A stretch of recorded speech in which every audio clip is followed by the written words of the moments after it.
കർത്താവിൻ്റെ പരിശുദ്ധമായ നാമം വാഴ്ത്തപ്പെടുമാറാകട്ടെ. ഓൺലൈനായും നേരിട്ടും ഈ ശുശ്രൂഷയിൽ പങ്കെടുത്തുകൊണ്ടിരിക്കുന്ന എല്ലാ പ്രിയപ്പെട്ടവർക്കും, പ്രത്യേകിച്ച് ഇന്ന് പുതുതായി സഭയിലേക്ക് കടന്നു വന്ന പ്രിയ സഹോദരനും വീണ്ടും വരുന്നവനായ യേശു ക്രിസ്തുവിൻ്റെ നാമത്തിൽ എൻ്റെ സ്നേഹവന്ദനത്തെ അറിയിക്കുകയാണ്. ശുശ്രൂഷയിലേക്ക് പ്രിയപ്പെട്ട എല്ലാവരെയും സ്വാഗതം ചെയ്യുന്നു. ദൈവനാമത്തിന് മഹത്വം ഉണ്ടായിരിക്കട്ടെ. കഴിഞ്ഞ ദിവസങ്ങളിലൊക്കെയും ശാരീരികമായി ഇത്തിരി ബുദ്ധിമുട്ടിലായിരുന്നു. ഒരു 3-4 ദിവസം ഭയങ്കര കഠിനമായ രോഗാവസ്ഥയിലേക്ക് കടന്നുപോയി. എന്നാൽ കഠിനമെന്ന് മറ്റുള്ളവർക്ക് തോന്നില്ല, എനിക്ക് വളരെ കഠിനമായിരുന്നു. അതിൽ നിന്നൊക്കെ ദൈവം എന്നെ സഹായിച്ച് സൗഖ്യത്തോടെ സമാധാനത്തോടെ ഇന്നത്തെ ശുശ്രൂഷയ്ക്ക് നിർത്തിയ എൻ്റെ മഹാനായ ദൈവത്തെ ഞാൻ നന്ദിയോടെ സ്തുതിക്കുന്നു, സ്തോത്രം ചെയ്യുന്നു. ഹല്ലേലൂയ. ഇന്നത്തെ ശുശ്രൂഷയ്ക്കായി നമുക്ക് വായിക്കേണ്ട ഭാഗം 1 കൊരിന്ത്യർ ലേഖനം 9-ാം അധ്യായം 16-17 വാക്യങ്ങളാണ്. 1 കൊരിന്ത്യർ ലേഖനം 9-ാം അധ്യായം 16-17 വാക്യങ്ങൾ. ഞാൻ സുവിശേഷം അറിയിക്കുന്നുവെങ്കിൽ എനിക്ക് പ്രശംസിപ്പാൻ ഒന്നുമില്ല. നിർബന്ധം എൻ്റെ മേൽ കിടക്കുന്നു. ഞാൻ സുവിശേഷം അറിയിക്കുന്നില്ല എങ്കിൽ എനിക്ക് അയ്യോ കഷ്ടം. അത് ഞാൻ മനഃപൂർവ്വം നടത്തുന്നുവെങ്കിൽ എനിക്ക് പ്രതിഫലമുണ്ട്. മനഃപൂർവ്വമല്ലെങ്കിലും കാര്യം എങ്കൽ ഭരമേൽപ്പിച്ചിരിക്കുന്നു. ഹല്ലേലൂയ.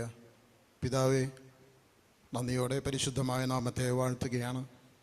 ഏഴകളായ ഞങ്ങളെ അവിടുത്തെ പുത്രൻ്റെ നാമത്തിൽ ഒരുമിച്ച് കൂട്ടി കർത്താവ് ഞങ്ങളെ ശുദ്ധീകരിക്കുകയും വീണ്ടെടുക്കുകയും ചെയ്തുകൊണ്ട് അവിടുത്തെ സഭയിലാക്കി വച്ചിരിക്കുന്നു. നന്ദിയോടെ സ്തോത്രം ചെയ്യുന്നു. പ്രിയ കർത്താവേ, ഇന്നത്തെ ഈ സഭായോഗത്തിൽ ഞങ്ങൾ അങ്ങേ പാടി ആരാധിച്ച് മഹത്വപ്പെടുത്തി വിവിധ വിഷയങ്ങൾക്ക് വേണ്ടി പ്രാർത്ഥിച്ചു. തിരുവചനം ഞങ്ങൾ ശ്രവിച്ചു. ഞങ്ങൾക്ക് തന്നതിനായിട്ട് നന്ദിയോടെ സ്തോത്രം ചെയ്യുന്നു. വീണ്ടും ഒരു പ്രാവശ്യം കൂടി തിരുവചനത്തിന് മുമ്പാകെ ഞങ്ങൾ ഇരിക്കുന്നു. ഈ വായിച്ച് കേൾപ്പിച്ച ഈ തിരുവചന ഭാഗം കർത്താവ് ഞങ്ങളോടുള്ള ദൂതാണെന്ന് മനസ്സിലാക്കി അത് പരിശുദ്ധാത്മാവിൽ ഗ്രഹിക്കുവാൻ എല്ലാവരെയും സഹായിക്കുമാറാകണമെന്ന് ഞങ്ങളോടത്തോടെ പ്രാർത്ഥിക്കുന്നു. കർത്താവെ, ശുശ്രൂഷിപ്പാൻ തക്കോണം ബലഹീനനായ അടിയനെ സഹായിക്കുമാറാകണമെന്ന് പ്രാർത്ഥിക്കുന്നു. പിതാവെ, അവിടുത്തെ സ്നേഹം നിറഞ്ഞ് അവിടത്തേക്ക് വേണ്ടി ശുശ്രൂഷ ചെയ്യുവാൻ തക്കോണം പ്രാപ്തനാക്കിയല്ലോ. നന്ദിയോടെ സ്തോത്രം ചെയ്യുന്നു. തിരുകൃപയ്ക്കുള്ളിൽ ഞങ്ങളേവരെയും മറയ്ക്കുമാറാകണമെന്ന് പ്രാർത്ഥിക്കുന്നു. ശുശ്രൂഷയുടെ ആദ്യോടന്തം ദൈവ സാന്നിധ്യം അനുഭവിച്ചറിയുവാൻ, ദൈവിക പരിപാലനത്തിലായിരിക്കാൻ തക്കോണം ഏവരെയും സഹായിക്കുമാറാകണമേ. പ്രാർത്ഥന കേട്ടതിനായിട്ട് നന്ദി. യേശു കർത്താവിൻ്റെ നാമത്തിൽ തന്നെ സ്വർഗ്ഗസ്ഥ പിതാവേ, ആമേൻ. നമ്മൾ 2-3 ആഴ്ചകളിലായിട്ട് നിരന്തരമായി ശ്രദ്ധിച്ചുകൊണ്ടിരിക്കുന്ന വിഷയമാണ്. എന്നാൽ ഞാനിതിൽ കൂടുതൽ ശ്രദ്ധ കൊടുത്തില്ല. കർത്താവെ, എന്താണ് സംസാരിക്കേണ്ടത്, അവിടുത്തെ മക്കൾക്ക് ഏത് ഭാഗമാണ് കൊടുക്കേണ്ടതെന്നൊക്കെ പ്രാർത്ഥിച്ചു ശനിയാഴ്ച വരെ പ്രാർത്ഥിച്ചു. വചനമൊന്നും തന്നില്ല. പക്ഷേ ഞാൻ മനസ്സിലാക്കി, പരിശുദ്ധാത്മാവിന് മുമ്പ് പറഞ്ഞ ചില കാര്യങ്ങളിൽ കൂടി കൂട്ടിച്ചേർത്ത ചില കാര്യങ്ങൾ നമ്മോട് സംസാരിക്കാനുണ്ടെന്ന് മനസ്സിലാക്കി കർത്താവ് തന്ന തിരുവചന ഭാഗമാണ് ഞാൻ വായിച്ചത്. ദൈവത്തിന് സ്തോത്രം. നമ്മൾ നേരത്തെ അനൗൺസ്മെൻറ്റിൽ കേട്ടു, സുവിശേഷ ദൗത്യം നാം പുനരാരംഭിക്കാൻ പോവുകയാണ്. ഈ സുവിശേഷ ദൗത്യം ആരംഭിക്കാൻ പോകുന്നതിൽ നമുക്ക് അഭിമാനമുണ്ട്. സുവിശേഷം വന്നത് നമുക്കൊരു അഭിമാനം തന്നെയാണ്. എന്നാൽ പ്രശംസിപ്പാനായിട്ട് നമുക്കതിലൊന്നുമില്ല. ഞാൻ സുവിശേഷം പറഞ്ഞു, ഞാൻ പ്രവൃത്തി ചെയ്തു എന്ന് പറഞ്ഞിട്ട് നമുക്ക് പ്രശംസിച്ച് പറയാനായിട്ട് അതിലൊന്നുമില്ല. കാരണം എന്താണ്? നിർബന്ധം എൻ്റെ മേൽ കിടക്കുന്നു. ഞാൻ സുവിശേഷം അറിയിക്കുന്നില്ല എങ്കിൽ എനിക്ക് അയ്യോ കഷ്ടം. ഞാൻ സുവിശേഷം അറിയിക്കുന്നില്ല എങ്കിൽ എനിക്ക് അയ്യോ കഷ്ടം. ഞാനത് മനഃപൂർവ്വം നടത്തുന്നുവെങ്കിൽ എനിക്ക് പ്രതിഫലമുണ്ട്. ഇനി മനഃപൂർവ്വമല്ലെങ്കിലും കാര്യമെങ്കിൽ ഭരമേൽപ്പിച്ചിരിക്കുന്നു. അപ്പോൾ കാര്യം, സുവിശേഷം അറിയിക്കുക എന്നുള്ളൊരു ദൗത്യം നമ്മയാണ് ദൈവം ഭരമേൽപ്പിച്ചിരിക്കുന്നത്. ഈ ലോകത്തിൽ പല നന്മയുടെ ഉറവിടങ്ങളിൽ നിന്നുള്ള പല ജീവകാരുണ്യ പ്രവൃത്തികൾ, അതുപോലെ തന്നെ സമൂഹത്തിന് നന്മയ്ക്കായി പ്രയോജനപ്പെടുന്ന അനേകം കാര്യങ്ങൾ ചെയ്യുവാനായിട്ട് അനേക പ്രസ്ഥാനങ്ങളുണ്ട്, മതങ്ങളുണ്ട്, സംഘടനകളുണ്ട്. എന്നാൽ ഈ സുവിശേഷ ദൗത്യം എന്നത്, ഈ മഹാരക്ഷ ലോകത്തോട് പ്രസിദ്ധമാക്കുവാൻ ചുമതലപ്പെടുത്തിയിരിക്കുന്നത് നമ്മെയാണ്. അതിൽ നമുക്ക് സ്വയം അഭിമാനിക്കാം. സുവിശേഷ ദൗത്യത്തിൽ പക്ഷെ പ്രശംസിപ്പാൻ ഒന്നുമില്ല. കാരണം ഞാനിത് ചെയ്യണമെന്നത് എൻ്റെ ദൈവമായ കർത്താവ് എന്നെ ചുമതലപ്പെടുത്തിയിട്ടുള്ള കാര്യമാണ്. ഞാനത് മനഃപൂർവ്വം ചെയ്യുന്നു എങ്കിൽ എനിക്ക് പ്രതിഫലമുണ്ട്. ഇനിയിപ്പോൾ പ്രതിഫലമൊന്നും വേണ്ട, ഞാൻ മനഃപൂർവ്വം ചെയ്യുന്നില്ലെങ്കിലും കാര്യം എങ്കിൽ ഭരമേൽപ്പിച്ചിരിക്കുന്നു, എന്നിൽ അത് നിക്ഷേപിച്ചിരിക്കുന്നു ആ ദൗത്യം. അതുകൊണ്ടാണ് ദൈവത്തിന് സ്തോത്രം. എന്തുകൊണ്ടാണ് ദൈവത്തിന് ദൂതന്മാരിലൂടെ സുവിശേഷം അറിയിക്കാമായിരുന്നില്ലേ? ദൈവത്തിന് കോടാനുകോടി ദൂതന്മാരുണ്ടല്ലോ, സുവാർത്താ ദൂതികൾ, ദൈവത്തിന് വേണ്ടി ദൂതറിയിക്കുന്ന ദൂതന്മാരുണ്ടല്ലോ. അവരിലൂടെ ഈ സുവിശേഷ ദൗത്യം മാരവരോട് അല്ലെങ്കിൽ ലോകത്തിലെമ്പാടും പോയി പറഞ്ഞാൽ പോരെ എന്ന് ചോദിക്കും. പക്ഷേ പ്രിയപ്പെട്ടവരെ, ആ ദൗത്യത്തിനുള്ള മഹാഭാഗ്യം ദൂതന്മാർക്കല്ല, പാപികളായിരുന്ന വീണ്ടെടുക്കപ്പെട്ട നമുക്കാണ് ആ സൗഭാഗ്യം ലഭിച്ചിരിക്കുന്നത്. അപ്പം എന്താണ് ഇതിനു വേണ്ട ക്വാളിറ്റി? എന്താണ് ഇതിനു വേണ്ട യോഗ്യത? യോഗ്യത എന്ന് പറഞ്ഞാൽ പൗലോസ് പറഞ്ഞ പോലെ യേശുക്രിസ്തു പാപികളെ രക്ഷിപ്പാൻ ലോകത്തിൽ വന്നു എന്നുള്ളത് എല്ലാ വിശ്വാസവും എല്ലാവരും അംഗീകരിപ്പാൻ യോഗ്യവുമായ വചനം തന്നെ. ആ പാപികളിൽ ഞാൻ ഒന്നാമൻ എന്നാണ് പൗലോസ് പറഞ്ഞത്. അപ്പൊ പാപികളെ രക്ഷിക്കാൻ യേശുക്രിസ്തു വന്നു എന്നുള്ളത് വിശ്വാസവും അംഗീകരിപ്പാൻ യോഗ്യവുമായ വചനമാകുന്നത് എങ്ങനെ? കാരണം പാപികളെ രക്ഷിക്കുവാനായിട്ട് ഒരു ദൈവവും ഈ ലോകത്തിൽ അവതരിച്ചിട്ടില്ല. ദൈവമെന്ന് വിളിക്കപ്പെടുന്നവർ, പ്രസ്ഥാനങ്ങൾ അവതരിപ്പിച്ച ദൈവങ്ങൾക്ക് പാപങ്ങളെ നിന്ന് മനുഷ്യനെ രക്ഷിപ്പാനായിട്ട് ഒരു ദൈവത്തിനും അവതരിക്കുവാൻ സാധിച്ചിട്ടില്ല. അതാർക്കാണ് സാധിച്ചിട്ടുള്ളത്? അത് ഏക സത്യദൈവമായ യേശു ക്രിസ്തുവിന് മാത്രമേ സാധിച്ചിട്ടുള്ളൂ. കാരണം അവൻ നോക്കിയപ്പോൾ ഒരു മനുഷ്യൻ പോലും നീതിമാന്മാരായിട്ടില്ല. ഒരു മനുഷ്യൻ പോലും നീതിമാനായിട്ടില്ല. എല്ലാവരും പാപം ചെയ്ത് ദൈവത്തിൻ്റെ തേജസ് ഇല്ലാത്തവരായി തീർന്നു. ഈ പാപം എന്ന് പറയുമ്പോൾ നമ്മൾ വിചാരിക്കും നമ്മൾ കുറ്റകൃത്യമൊക്കെ ചെയ്ത് കോടതിയിൽ പോയി വിധിക്കപ്പെട്ട് ജയിലിൽ കഴിഞ്ഞ് ഒരു സുപ്രഭാതത്തിൽ നമ്മൾ മോചിക്കപ്പെട്ട് നമ്മൾക്കാണ് ആ ദൗത്യം തന്നത് എന്നുള്ള അർത്ഥത്തിലല്ല. പാപികൾ അല്ലെങ്കിൽ പാപികളായിരുന്നു എന്ന് പറഞ്ഞ് ആ അർത്ഥത്തിലല്ല. നമ്മൾ വ്യഭിചാരം ചെയ്യുകയോ മോഷണം ചെയ്യുകയോ അല്ലെങ്കിൽ അടിപിടി കേസുകളിലും അത് മറ്റു വധശ്രമ കേസുകളിലൊക്കെ പെട്ട് നമ്മൾ ജയിലിലടയ്ക്കപ്പെട്ട് മോചിക്കപ്പെട്ടു എന്നുള്ളതിലർത്ഥം. പാപം എന്നതിൻ്റെ മീനിങ് മനസ്സിലാക്കി കഴിഞ്ഞാൽ ശരിക്കും നമുക്ക് അറിയാൻ സാധിക്കും, കർത്താവേ ഞാനൊരു പാപിയാണെന്ന് ഏത് ധർമ്മിഷ്ഠനും പറയേണ്ടി വരും. അപ്പൊ അവിടെയാണ് അതിൻ്റെ പ്രത്യേകത. നമുക്ക് ഈ സൗഭാഗ്യം ലഭിച്ചത് നാം നീതിമാന്മാരായതുകൊണ്ടല്ല, നാം ഒരു തെറ്റും ചെയ്യാതെ നീതിയിൽ ജീവിച്ചു വന്നിരുന്നത് കൊണ്ടല്ല ദൈവം നമ്മെ ഇതിലേക്ക് തിരഞ്ഞെടുത്തിരിക്കുന്നത്. നാം പാപിയാണെന്ന് ദൈവവചനത്തിലൂടെ മനസ്സിലാക്കുകയും ആ പാപക്ഷമയ്ക്കായി ഒരു രക്ഷകനെ നമുക്ക് ആവശ്യമുണ്ടെന്ന് മനസ്സിലാക്കുകയും ആ രക്ഷകനിൽ നമ്മെ തന്നെ സമർപ്പിച്ച് പാപവിമുക്തി ലഭിക്കുകയും നമുക്ക് ചെയ്തു. ആ പാപവിമുക്തി ലഭിച്ചത് കൊണ്ടാണ് നമുക്കിത് ചെയ്യേണ്ടി വരുന്നത് എന്ന് പറഞ്ഞാൽ നിർബന്ധമായും ചെയ്യേണ്ട ദൗത്യത്തെക്കുറിച്ചാണ് പറഞ്ഞുകൊണ്ടിരിക്കുന്നത്. അപ്പോൾ എന്താണ് പാപി എന്ന് പറഞ്ഞാൽ? നമ്മൾ പാപികളായിരുന്നു. ദൈവത്തിൻ്റെ മുമ്പിൽ നമ്മൾ യോഗ്യരായിരുന്നില്ല. നമ്മൾ അറിവില്ലാത്തവരും യഥാർത്ഥ കാഴ്ചയില്ലാത്തവരും സത്യം തിരിച്ചറിയാത്തവരുമൊക്കെ ആയിരുന്നു ഒരു കാലത്ത്. എന്നാൽ ഈ സത്യത്തിലേക്ക് ദൈവം നമ്മെ കൂട്ടിക്കൊണ്ടുവന്നത് എന്തിനാണെന്നറിയോ? ആ സ്നേഹം നമ്മോട് അറിയിച്ച്, ആ പാപക്ഷമ നമുക്ക് തന്ന്, അവൻ്റെ ആശ്വാസവും സമാധാനം നമുക്ക് തന്ന് ഇത് മറ്റുള്ളവർക്ക് കൊടുക്കാൻ വേണ്ടിയിട്ടാണ്. അതിനു വേണ്ടിയിട്ടാണ് അവൻ നമ്മെ സ്നേഹിച്ചത്. അതിനു വേണ്ടിയിട്ടാണ് നമ്മളെ പാപങ്ങളെ അവൻ ക്ഷമിച്ചു തന്നത്. അതിനു വേണ്ടിയിട്ടാണ് നമുക്ക് ശാപവിമുക്തി ക്രിസ്തുവിലൂടെ ലഭിച്ചത്. നമുക്ക് രോഗശാന്തി ക്രിസ്തുവിലൂടെ ലഭിച്ചത്. നമ്മുടെ പ്രതിസന്ധികൾ, പ്രതികൂല സാഹചര്യങ്ങൾ ക്രിസ്തുവിലൂടെ മാറിപ്പോയത് അതുകൊണ്ടാണ്. ഈ ദുഃഖത്തിലിരിക്കുന്നവരുടെ അടുക്കിലേക്ക് നാം അയക്കപ്പെടാൻ വേണ്ടി ഒരു കാലത്ത് നാം രോഗികളും ദുഃഖിതരും പ്രതിസന്ധികളിലും പ്രതികൂല സാഹചര്യങ്ങളിലും പാപഭാരത്താലും നിറഞ്ഞിരുന്നവരായ നമ്മെ ക്രിസ്തു വീണ്ടെടുത്തത് ഈ അവസ്ഥകളിലിരിക്കുന്നവർക്ക് വിടുതലായി പരിണമിക്കുവാൻ വേണ്ടിയിട്ടാണ് നമ്മെ അയച്ചുകൊണ്ട്. അതിനു വേണ്ടിയിട്ടാണ് സുവിശേഷ ദൗത്യം എന്നിൽ ഭരമേൽപ്പിക്കപ്പെട്ടിരിക്കുന്നത്. ഈ ലോകത്തിൽ അനേക നീതിമാന്മാരുണ്ടായിരുന്നു, ബുദ്ധിശാലികളുണ്ടായിരുന്നു, ഇഷ്ടം പോലെ നമ്മേക്കാൾ മിടുക്കരായിട്ടുള്ള പലരും ഉണ്ടായിരുന്നു ഈ ലോകത്തിൽ. ജ്ഞാനികളെ ലജ്ജിപ്പിക്കുവാൻ ദൈവം ഭോഷത്വമായത് തെരഞ്ഞെടുത്തെന്നല്ലാതെ അതിലൊട്ടും നമുക്ക് പ്രശംസിപ്പാനില്ല പ്രിയപ്പെട്ടവരെ. ദൈവം എന്നെ സ്നേഹിച്ചു. ഞാൻ ഭോഷനായിരുന്നിട്ടും എന്നെ തള്ളിക്കളയാതെ, ഞാൻ ദരിദ്രനായിരുന്നിട്ടും എന്നെ തള്ളിക്കളയാതെ, ഞാൻ വേണ്ടത്ര കൊള്ളാകുന്നവൻ അല്ലാതിരുന്നിട്ടും ദൈവം എന്നെ തള്ളിക്കളയാതെ എന്നെ ചേർത്ത് പിടിച്ചു എന്നുള്ളതാണ് ദൈവത്തിന്.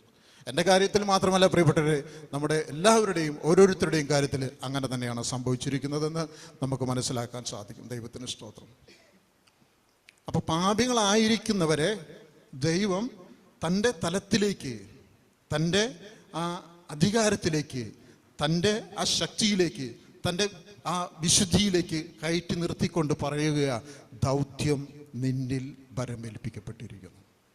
നീ അത് മനഃപൂർവ്വം ചെയ്യണം, നിർബന്ധപൂർവം ചെയ്യണം.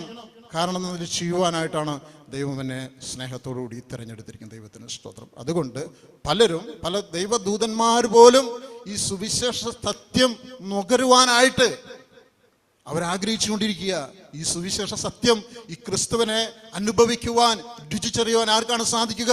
യേശു പറഞ്ഞു, ഞാൻ നീതിമാന്മാരെ തേടിയിട്ടല്ല വന്നത്, പാപികളെ തേടിയിട്ടാണ് വന്നത്. ആ പാപികളാണെന്ന് മനസ്സിലാക്കിയവര്, യേശു ക്രിസ്തുവിൽ അഭയം പ്രാപിച്ചവര് അവനെ നന്നായി രുചിച്ചറിഞ്ഞു.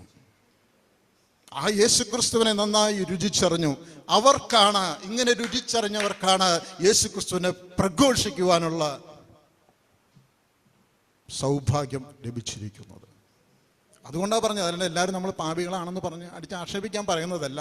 നമ്മയാണ്, പാപികളായിരുന്ന ദൈവത്താൽ വീണ്ടെടുക്കപ്പെട്ട നമ്മയാണ് ആ ദൗത്യം ഭരമേൽപ്പിച്ചിരിക്കുന്നത് എന്ന് പറയുകയാണ്. ദൈവത്തിന് സ്തോത്രം. ഹല്ലേലൂയ. എന്നാൽ പൗലോസ് പറഞ്ഞതുപോലെ ആ പാപികളിൽ ഒന്നാമൻ ഞാൻ.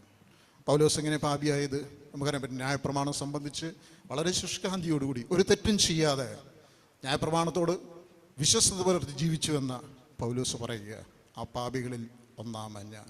സ്തോത്രം. അപ്പം ന്യായപ്രമാണം ഒരു മനുഷ്യനെ പൂർത്തീകരണത്തിലേക്ക് എത്തിക്കുന്നില്ല എന്ന് പൗലോസ് തെളിയിച്ചു കഴിഞ്ഞു. അതെ, ദൈവത്തിന് മുമ്പിൽ ഞാൻ പാപിയ, സുവിശേഷ സത്യപ്രകാരം ഞാൻ ദൈവത്തിന് മുമ്പിൽ പാപിയ. മോഷണം നടത്തിയും മറ്റ് കുറ്റകൃത്യങ്ങൾ ഏർപ്പെട്ടും ചെയ്യുന്നിരിക്കുന്നവർ മാത്രമല്ല പാപികൾ. ഒരിക്കലൊരു സുവിശേഷകൻ ഒരു വയ്യാതെ കിടക്കുന്ന ഒരു അമ്മച്ചിയുടെ അടുക്കിലേക്ക് പോകുവാനായിട്ട്, സുവിശേഷം പറയുവാനായിട്ട് പോകാനായിട്ട് വന്നു. അപ്പോൾ അമ്മച്ചി പറഞ്ഞു, എനിക്കിതിൻ്റെ ആവശ്യമില്ല, കാരണം ഞാൻ ഇത്രയും കാലമൊക്കെ ജീവിച്ചില്ലേ, ഇനി ഇവിടുന്ന് അങ്ങോട്ട് പോയാൽ മതി, ഇനി കർത്താവിൻ്റെ അടുത്തേക്കാണ് പോയാൽ മതി. അപ്പം കർത്താവിൻ്റെ അടുത്തേക്ക് പോകാനായിട്ട് ചില കാര്യങ്ങൾ വിശുദ്ധ ബൈബിളിൽ പറഞ്ഞിട്ടുണ്ടല്ലോ, അപ്പോൾ അതൊക്കെ അനുസരിക്കണ്ടേ. അതിന് ഞാനിത് അനുസരിക്കാത്തത്? ഞാനൊരു പാപം ചെയ്യുന്നില്ല, ഞാനൊരു കുറ്റവും ചെയ്യുന്നില്ല, ഒന്നുമില്ല. അപ്പോൾ അദ്ദേഹം പറഞ്ഞു, പ്രഖ്യാപിക്കപ്പെട്ട അല്ലെങ്കിൽ പ്രസിദ്ധീകരിക്കപ്പെട്ട പാപങ്ങളെയാണ് നാം പാപങ്ങളെന്ന് വിളിക്കുന്നത്. പക്ഷേ നമ്മുടെ ഹൃദയത്തിൽ കൂടെ കടന്നു പോകുന്ന ചിന്തകളിൽ പോലും പാപം കുടിയിരിക്കുന്നു. എന്നെ ചിന്തകളിൽ പാപം കുടിയിരിക്കുക, ഒരു വ്യക്തിയിൽ നിന്ന് തെറ്റായ ഒരു അനുഭവം, ചുരുക്കം പറയട്ടെ, ഇപ്പോൾ വൃദ്ധയായ മാതാവിനെ മകളോ മരുമകളോ, ഞാൻ ഉദാഹരണം പറയാം, വേണ്ട രീതിയിൽ ശുശ്രൂഷിച്ചില്ല, അവരുടെ എന്തെങ്കിലും ഒരു ശ്രദ്ധക്കുറവുകൊണ്ടോ അല്ലെങ്കിൽ സമയക്കുറവുകൊണ്ടോ വേണ്ട രീതിയിലൊരു പരിചരണം അവർക്ക് കിട്ടിയില്ല എന്ന് വരുമ്പോൾ അവർക്ക് എന്തുണ്ടാവും? പിറുപിറുപ്പുണ്ടാവും, പരാതി ഉണ്ടാവും. അവൾ സ്വന്തം അമ്മയാണെങ്കിൽ അവൾ നോക്കിയിരുന്നു, പക്ഷെ എന്നെ നോക്കാൻ അവൾക്ക് നേരമില്ല, ഒഴിവില്ല. അവളെ കെട്ടിയവൻ്റെയും കുട്ടികളുടെ കാര്യമൊക്കെ അന്വേഷിക്കാനാണ് അവൾക്ക് താല്പര്യം എന്നൊക്കെ പറഞ്ഞ് പിറുപിറുക്കും. ഈ പിറുപിറുപ്പ് ഒരു പാപ, ഈ കുറ്റാരോപണം ഒരു പാപ, അസൂയ ഒരു പാപ, ദുശ്ചിന്ത ഒരു പാപ. പ്രിയപ്പെട്ടവരെ, അതാണ് ആ അമ്മച്ചിയെ ആ സുവിശേഷകൻ ബോധ്യപ്പെടുത്താൻ ശ്രമിച്ചത്. അമ്മച്ചി സമ്മതിച്ചോ ഇല്ലയോ എന്നുള്ളത് അത് വേറെ കാര്യം. ഉണ്ടായ സംഭവം അങ്ങനെയാണ്. അപ്പോൾ പാപം എന്ന് പറയുന്നത് വളരെ ആഴത്തിൽ കിടക്കുന്ന ഒന്നാണ്, നമുക്ക് തിരിച്ചറിയാൻ സാധിക്കില്ല. പ്രകടമായ ഒരു പാപ സ്വഭാവം നമ്മിലില്ല എങ്കിലും നമ്മുടെ ഉള്ളിൽ എവിടെയോ പാപം കുടികൊള്ളുന്നുണ്ട്. നാം ഇപ്പോഴും പൂർണ്ണ വിശുദ്ധരായി തീർന്നിട്ടില്ല.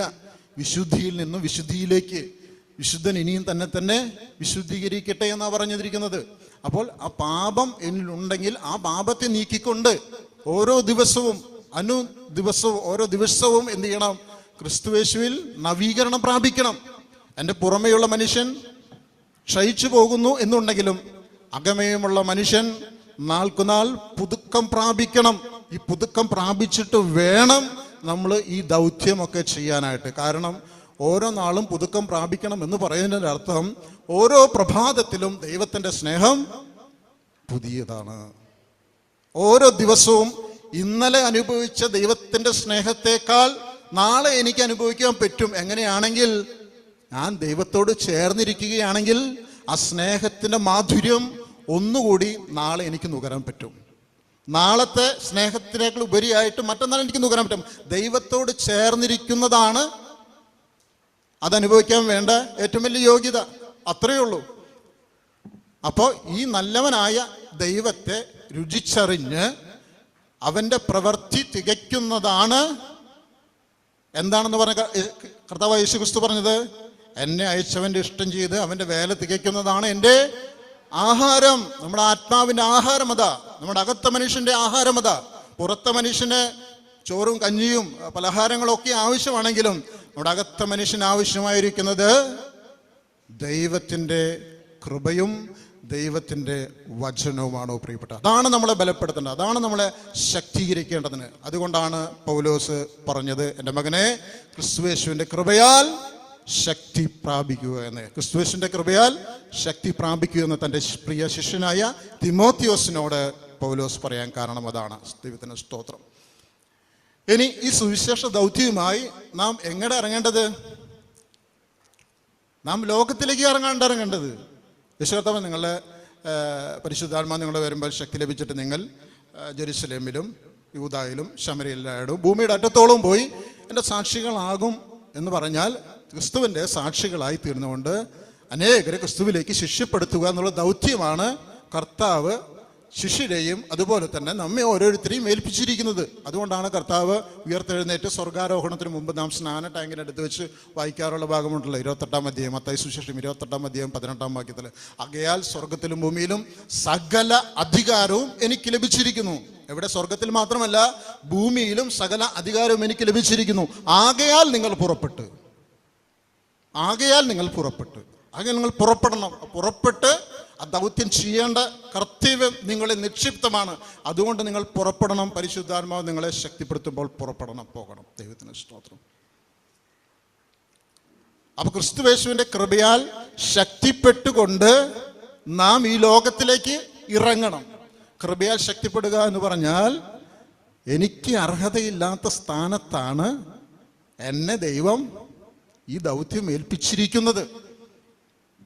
ഞാൻ മിടുക്കനായതുകൊണ്ടോ ഞാൻ പ്രസിദ്ധനായതുകൊണ്ടോ മറ്റുള്ളവരുടെ അംഗീകാരം എനിക്ക് ലഭിക്കുന്നത് കൊണ്ടോ അല്ല. എന്തുകൊണ്ടാണ്? അർഹതയില്ലാത്ത സ്ഥാനത്തും ദൈവം എന്നെ ഈ ദൗത്യം ഏൽപ്പിച്ചിരിക്കുന്നു എന്നുള്ള സന്തോഷത്തോടെ ദൈവത്തിൽ സമർപ്പിച്ചുകൊണ്ട് ശക്തി പ്രാപിക്കണം നാം. ദൈവത്തിന് സ്തോത്രം. എന്നിട്ട് എവിടേക്ക് ഇറങ്ങണം? ലോകത്തിലേക്ക് ഇറങ്ങണം. ദൈവത്തിന് സ്തോത്രം. നമ്മൾ എഫെസ്യ ലേഖനത്തിന് 6-ാം അധ്യായത്തിൽ നമ്മൾ ദൈവത്തിൻ്റെ സർവായുധ വർഗം ധരിക്കുന്നതിനെ കുറിച്ചൊക്കെ കുറച്ച് നാൾ നമ്മൾ ചിന്തിച്ചു. പല കാര്യങ്ങൾ ചിന്തിച്ചു. സത്യം അരയ്ക്ക് കെട്ടി നീതി എന്ന കവചം ധരിച്ചും എഫെസ്യ ലേഖനം 6-ാമത്തെ നിങ്ങളുടെ അരയ്ക്ക് സത്യം കെട്ടിയും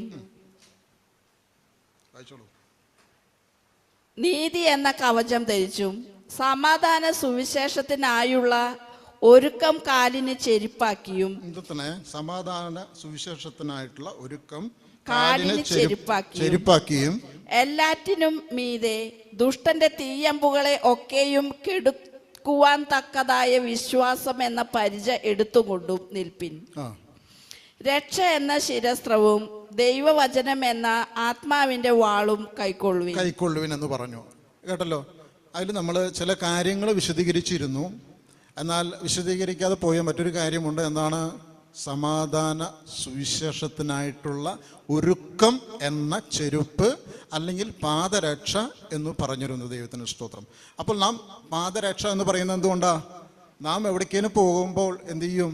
ചെരുപ്പ് ഉപയോഗിക്കുന്നവരാണെങ്കിൽ പുറത്തിറങ്ങുമ്പോൾ ചെരുപ്പിടും. അത് നമ്മുടെ യാത്രയുടെ പുറപ്പാടിൻ്റെ ആരംഭമാണ്.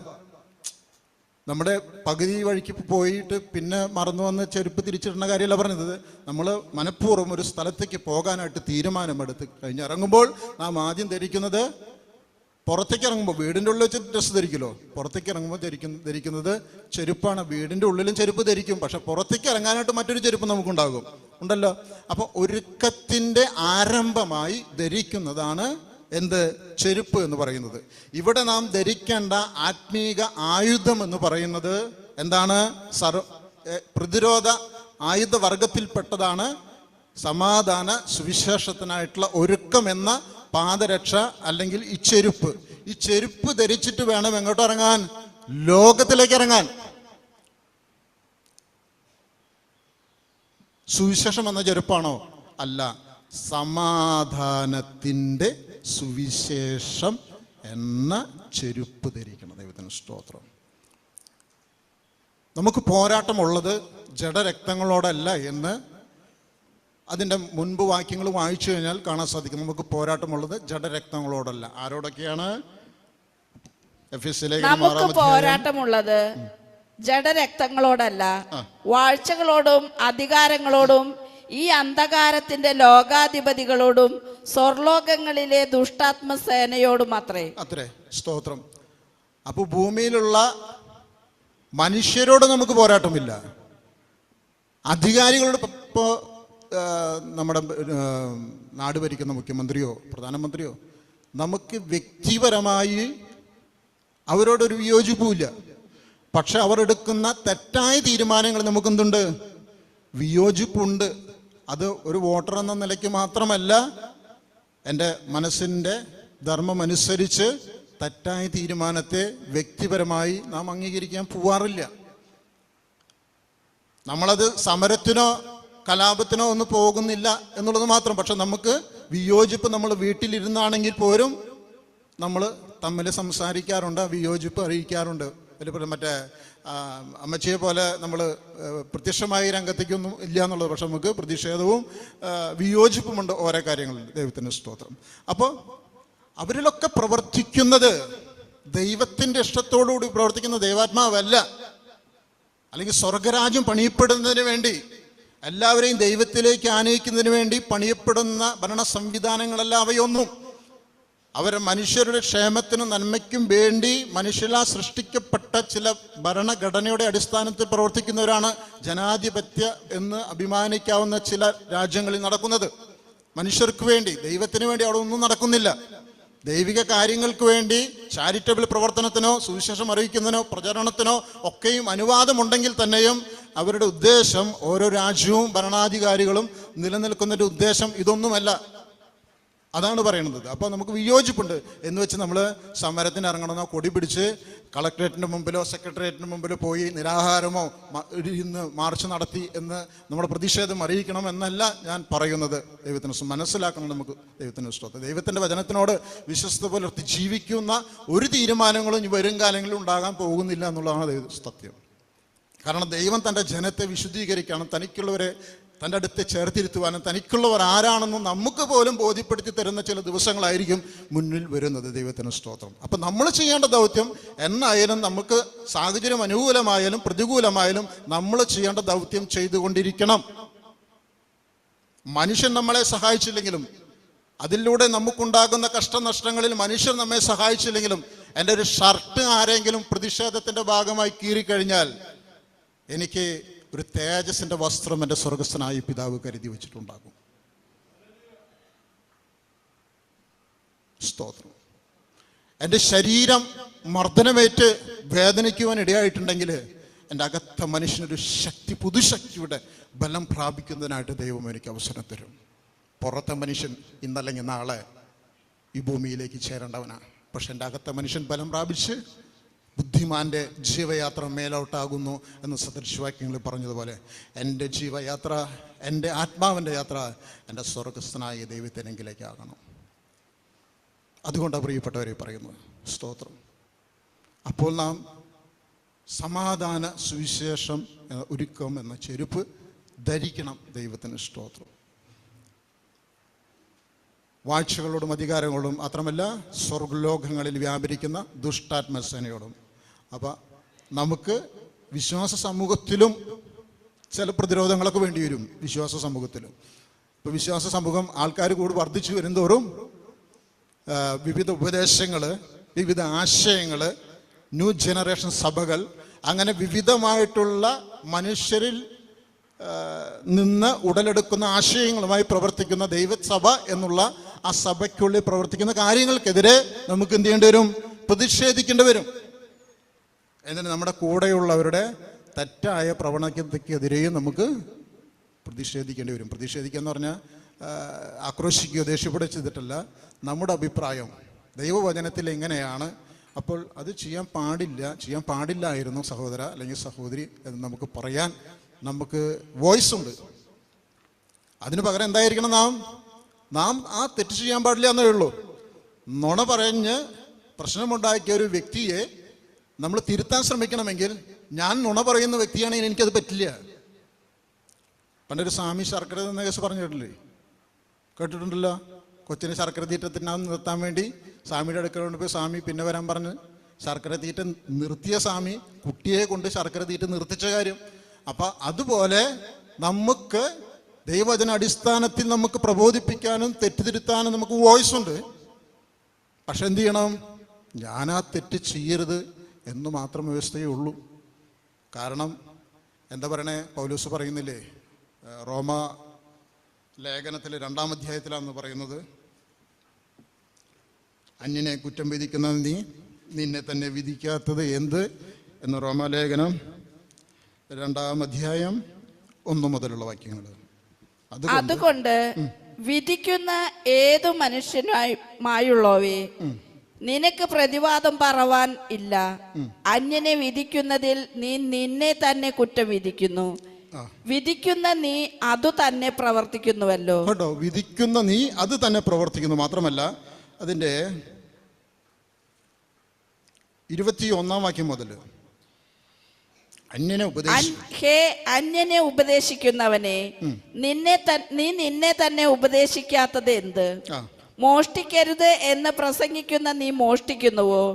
വ്യഭിചാരം ചെയ്യരുത് എന്ന് പറയുന്ന നീ വ്യഭിചാരം ചെയ്യുന്നുവോ? വിഗ്രഹങ്ങളെ വെറുക്കുന്ന നീ ക്ഷേത്രം കവർച്ച ചെയ്യുന്നുവോ?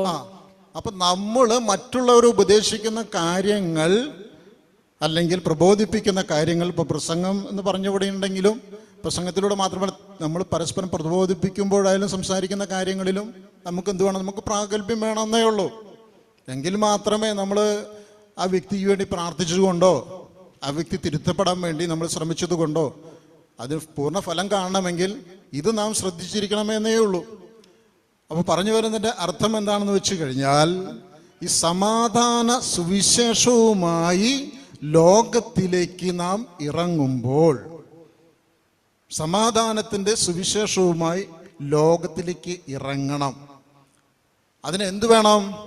ഒന്നാമത് നമുക്ക് തന്നെ അസ്തമിച്ചു പോയോ? ഒന്നാമത് വേണ്ട എന്താണ്? നമുക്ക് തന്നെ സമാധാനം വേണം. നമ്മിൽ തന്നെ സമാധാനം വേണം. എൻ്റെ കൂടെ വസിക്കുന്നവരുമായി എനിക്ക് സമാധാനം വേണം. എൻ്റെ കൂടെ പ്രവർത്തിക്കുന്നവരുമായി എനിക്ക് സമാധാനം വേണം. എൻ്റെ കൂടെ ജീവിക്കുന്ന ജീവിത പങ്കാളിയായാലും മക്കളായാലും അവരുമായി എനിക്ക് സമാധാനം വേണം. കാരണം സമാധാനത്തിൻ്റെ സുവിശേഷം എന്നാ വിശേഷിപ്പിച്ചിരിക്കുന്ന അപ്പോസ്തലൻ. കാരണം എന്താണെന്ന് അറിയോ? ഈ ലോകത്തിലെ ഏത് കാലഘട്ടത്തിലായിക്കൊള്ളട്ടെ, വികസ്വര രാജ്യങ്ങളായിക്കോട്ടെ, വികസിത രാജ്യങ്ങളായിക്കൊള്ളട്ടെ, കുടിലിലായിക്കോട്ടെ, കൊട്ടാരത്തിലായിക്കൊള്ളട്ടെ, ഏവർക്കും ഒരുപോലെ വേണ്ട അവശ്യ സംഗതിയാണ് എന്ത്? സമാധാനം. ഈ സമാധാനവും കൊണ്ട് വേണം എവിടേക്ക് പോകാൻ? സുവിശേഷ ദൗത്യത്തിന് പോകുവാൻ. സുവിശേഷ ദൗത്യത്തിന് പോയി എന്ത് വരണമെന്ന് നിങ്ങൾ ഏതെങ്കിലും വീട്ടിൽ കിടക്കുമ്പോൾ എന്ത് ചെയ്യണം? സമാധാനം ആശംസിക്കുവിൻ. ആ വീട്ടിൽ സമാധാനപ്രിയനായി ആരെങ്കിലും ഉണ്ടെങ്കിൽ ആ സമാധാനം അവനിൽ കുടികൊള്ളുകയും അവൻ നിങ്ങളെ വീട്ടിലേക്ക് ക്ഷണിക്കുകയും നിങ്ങൾക്ക് അവരോട് ദൈവത്തിൻ്റെ വചനം പറയുവാൻ അവസരമൊരുക്കപ്പെടുകയും ചെയ്യും. എന്നാൽ ഏതെങ്കിലും വീട്ടിൽ ചെന്ന് നിങ്ങളെ കൈക്കൊള്ളുന്നില്ലെങ്കിൽ, നിങ്ങളുടെ സമാധാനം അവർ അംഗീകരിക്കുന്നില്ലെങ്കിൽ, നിങ്ങളെ തിരസ്കരിക്കുകയാണെങ്കിൽ ഒരു മടിയും കൂടാണ്ട് നിങ്ങൾ അവിടെ നിന്ന് ഇറങ്ങിപ്പോരേക്ക് സമാധാനത്തോട് കൂടിയിട്ട്. നിങ്ങൾ നല്ലൊരു കാര്യത്തിന് വേണ്ടി വന്നതാ, നിങ്ങളുടെ രക്ഷയ്ക്ക് വേണ്ടി വന്നതാ, നിങ്ങൾക്കത് വേണ്ടാലേ എന്നുള്ള പ്രതികരണമൊന്നും കൂടാതെ സമാധാനത്തോടുകൂടി. അപ്പം നമുക്ക് എന്ത് ചെയ്യും? സമാധാനത്തിന് യോഗ്യനായ ഒരു വ്യക്തി ആ ഭവനത്തിലില്ലെങ്കിൽ ആ സമാധാനം തിരികെ നമ്മിലേക്ക് വരും. നമ്മൾ കൂടുതൽ സമാധാനമുള്ളവരായി മാറുകയും ചെയ്യും. പ്രിയപ്പെട്ടവരെ, ഒന്നാമതായി നമുക്ക് ദൈവത്തോട് സമാധാനമുണ്ടായിരിക്കണം. ദൈവത്തോട് സമാധാനമുണ്ടായിരിക്കാൻ റോമാലേഖനം 5-ാം അധ്യായം, റോമാലേഖനം 5-ാം അധ്യായം 1-ാമത്തെ വാക്യം ഒന്ന് വായിച്ചോട്ടെ. വിശ്വാസത്താൽ നീതീകരിക്കപ്പെട്ടിട്ട് നമ്മുടെ കർത്താവായ യേശുക്രിസ്തു മൂലം നമുക്ക് ദൈവത്തോട് സമാധാനമുണ്ട്. വിശ്വാസത്താൽ നീതീകരിക്കപ്പെട്ടിട്ട് നമ്മുടെ കർത്താവായ യേശുക്രിസ്തു മൂലം നമുക്ക് ദൈവത്തോട് സമാധാനമുണ്ട്. എങ്ങനെ സമാധാനമുണ്ട്? കർത്താവ് പറഞ്ഞില്ലേ, രക്ഷിക്കാൻ കഴിയാത്ത വിധം അവിടുത്തെ കരം കുറുകിയിട്ടില്ല, കേൾക്കാനാവാത്ത വിധം അവൻ്റെ കാതുകൾക്ക് മാന്യം സംഭവിച്ചിട്ടില്ല. എന്നാൽ നിങ്ങളുടെ പ്രാർത്ഥനയ്ക്കും എൻ്റെ പ്രവൃത്തികൾക്കും തടസ്സമായി നിൽക്കുന്ന ചില സംഗതികളുണ്ട്. അത് നിങ്ങളുടെ അകൃത്യങ്ങളത്രേ, അത് നിങ്ങളുടെ അകൃത്യങ്ങളത്രേ എന്നാണ് കർത്താവ് പറയുന്നത്. ദൈവത്തിന് സ്തോത്രം. അപ്പോൾ നമുക്ക് എന്ത് ചെയ്യാം? നമുക്ക് നമ്മുടെ വിഷയങ്ങൾ ദൈവത്തിലേക്ക് സമർപ്പിക്കുമ്പോൾ നമ്മളിൽ അകൃത്യമില്ല എന്നുള്ളൊരു ഉറപ്പ് നമ്മുടെ ജീവിതത്തിൽ വേണം. അകൃത്യം, ദൈവം നമ്മളെക്കുറിച്ചുള്ള അകൃത്യം കരുതിയിട്ടുണ്ടെങ്കിൽ നമുക്കൊരിക്കലും സമാധാനം ലഭിക്കുകയില്ല. ആ സമാധാനം, നമുക്ക് നഷ്ടപ്പെട്ട സമാധാനം, ഈ ലോകത്തിന് നൽകാൻ കഴിയാത്ത, ദൈവത്തിന് മാത്രം നൽകാവുന്ന ആ നിത്യസമാധാനം നൽകുന്നത് യേശുക്രിസ്തുവിലൂടെ മാത്രമാണ്. ആ യേശുക്രിസ്തുവിലൂടെയുള്ള രക്ഷ വിശ്വാസത്താൽ ഞാൻ എന്ന് സ്വീകരിക്കുന്നുവോ, എൻ്റെ പാപങ്ങൾക്ക് വേണ്ടിയിട്ടാണ് യേശുക്രിസ്തു കാൽവരി ക്രൂശിൽ മരിച്ചത്, അവൻ്റെ മരണത്തിലൂടെ, ആ വിശ്വാസത്തിലൂടെ എനിക്ക് പാപക്ഷമയുണ്ട് എന്ന് വിശ്വസിക്കുന്നതിൻ്റെ സകല പാപവും പോക്കുവാൻ ദൈവത്തിൻ്റെ കർത്താവ് യേശുക്രിസ്തുവിൻ്റെ രക്തം പര്യാപ്തമാണ്. നിങ്ങളുടെ പാപം എത്ര കടും ചുവപ്പായിരുന്നാലും മഞ്ഞ് പോലെ വെളുപ്പിക്കുന്നതാ ദൈവത്തിൻ്റെ സ്നേഹം. ദൈവത്തിൻ്റെ സ്നേഹം, പ്രിയപ്പെട്ടവരെ. അതുകൊണ്ട് ആ ഒരു വിധത്തിലൂടെ നമുക്ക് നമ്മുടെ പാപങ്ങൾ ക്ഷമിച്ചു, നമ്മുടെ അകൃത്യങ്ങൾ മോചിച്ചു ചെന്നു. ഇനി എനിക്ക് എൻ്റെ ദൈവത്തിനിടയിൽ എന്തില്ല? അകൃത്യമില്ല, പാപമില്ല. അതുകൊണ്ട് എനിക്ക് ദൈവമേ പിതാവേ എന്ന് വിളിക്കുവാൻ, കുറ്റബോധമില്ലാതെ കർത്താവേ എന്ന് വിളിക്കുവാൻ എനിക്ക് പ്രാഗൽഭ്യം എനിക്ക് ലഭിച്ചിട്ടുണ്ടെങ്കിൽ അത് കർത്താവായ യേശുക്രിസ്തുവിലൂടെയാണ്. ആ യേശുക്രിസ്തുവിലൂടെയാണ് ഈ സമാധാനം എനിക്ക് ലഭിക്കുന്നതും. അങ്ങനെ കർത്താവായ യേശുക്രിസ്തു മൂലം വിശ്വാസത്താൽ നീതീകരിക്കപ്പെട്ട നമുക്ക് ദൈവത്തോട് സമാധാനമുണ്ട്. സമാധാനത്തിൻ്റെ കമ്മ്യൂണിക്കേഷൻ ദൈവത്തിൽ നിന്ന് നമുക്ക് ലഭിക്കുന്നു. ദൈവത്തിൽ നിന്ന് നമുക്ക് ലഭിക്കുന്നത് സമാധാനമാണ്. അത് ഈ ലോകത്തിന് നമുക്ക് തരാൻ സാധിക്കില്ല, പണം കൊടുത്ത് നമുക്ക് വാങ്ങാൻ സാധിക്കില്ല, ഏത് അഹോരാത്രം പണിയെടുത്താലും നമുക്ക് ഈ സമാധാനം കരസ്ഥമാക്കാൻ പറ്റില്ല. അത് ദൈവം നൽകുന്നതാണ്. ഈ ലോകം തരുന്നത് പോലെയല്ല ദൈവം തരുന്ന സമാധാനം. അതിനൊരു പ്രത്യേകതയുണ്ട്. ദൈവത്തിന് സ്തോത്രം. കൂടെ ആരുമില്ലെങ്കിലും, ആരും മനസ്സിലാക്കാൻ കൂടെ ഇല്ലെങ്കിലും, ആരും അംഗീകരിക്കാൻ കൂടെ ഇല്ലെങ്കിലും, ഒറ്റപ്പെട്ടവനായാലും വെറുക്കപ്പെട്ടവനായാലും നിന്നെ അംഗീകരിക്കാൻ, നിന്റെ മനസ്സ് കാണുവാൻ, നിന്നെ സ്വീകരിക്കുവാൻ നിന്റെ കർത്താവ് നിന്റെ കൂടെയുണ്ട്. അവൻ നിന്നോട് ക്ഷമിച്ച്, നിന്നെ സ്നേഹിച്ച് ആ സമാധാനം നിന്റെ ജീവിതത്തിൽ ഇന്നല്ലെങ്കിൽ നാളെ തരും. തരും. ഈ സമാധാനം നമ്മിൽ വസിക്കണം. ദൈവത്തിൻ്റെ സ്തോത്രം. ഈ സമാധാനം മനുഷ്യർ തമ്മിലുള്ള ഒരു സമാധാനക്കുറവുണ്ട്. എങ്ങനെയാണെന്ന് അംഗീകരിക്കാൻ പറ്റാത്തൊരു. ഇപ്പം യഹൂദന് ന്യായപ്രമാണമുണ്ട്, യഹൂദൻ അതിൽ ഉറ്റം കൊള്ളുന്നു. വിജാതിയർക്ക് ന്യായപ്രമാണമില്ല, അതുകൊണ്ട് പ്രശംസിപ്പാൻ അവരുടെ കയ്യിലൊന്നുമില്ല. ദൈവത്തിൻ്റെ മുമ്പിലേക്ക് വരുമ്പോൾ യഹോവ സത്യദൈവമാണെന്ന് മനസ്സിലാക്കി, യഹൂദൻ വിളിക്കുന്ന ദൈവം തന്നെ സത്യമാണെന്ന് മനസ്സിലാക്കി വരുന്നവരുടെ കയ്യിൽ എന്തില്ല? അവരുടെ കയ്യിൽ ന്യായപ്രമാണമില്ല, അവർക്ക് പ്രമാണം ലഭിച്ചിട്ടില്ല. എന്നാൽ പ്രമാണം ലഭിച്ചിരിക്കുന്ന യഹൂദനാണ്. അങ്ങനെ ജാതികളുടെയിലും യഹൂദിൻ്റെ ഇടയിലും ഒരു മതിലായി തീർന്ന വേർപാട് എന്ന നടുച്ചുവർ, ന്യായപ്രമാണം എന്ന ശത്രുത്വം യേശുക്രിസ്തു തൻ്റെ മരണത്തിലൂടെ നീക്കിക്കൊണ്ട് ഇരുപക്ഷത്തെയും അവൻ ക്രിസ്തുവിൽ ഒന്നാക്കി തീർത്തു. മനുഷ്യർക്ക് ഇടയിൽ ഉണ്ടായിരുന്ന ആ മതിൽക്കെട്ട്, ആ വേലി ആര് പൊളിച്ചു? ക്രിസ്തു തൻ്റെ മരണത്തിലൂടെ പൊളിച്ചു. ഇവിടെ യഹൂദനെന്നോ വിജാതീയനെന്നോ വ്യത്യാസമില്ലാതെ എല്ലാവരെയും ക്രിസ്തുവിൽ ഒന്നായി ചേർക്ക എന്ന് കാലസമ്പൂർണതയിൽ ഒരു വ്യവസ്ഥയുണ്ട് ദൈവത്തിന്. ലോകസ്ഥാപനത്തിന് മുമ്പ് അറുക്കപ്പെട്ട ദൈവകുഞ്ഞാട് എന്ന് പറയുമ്പോൾ ആ അറുക്കപ്പെടലിലൂടെ തൻ്റെ പുത്രന്റെ ആ കാൽവരി മരണത്തിലൂടെ പിതാവായ ദൈവം യുഗങ്ങൾക്ക് മുമ്പേ, ലോകസ്ഥാപനത്തിന് മുമ്പേ ലക്ഷ്യമിട്ടിരിക്കുന്നത് പദ്ധതിയുണ്ട്. എഫെസ്യ ലേഖനം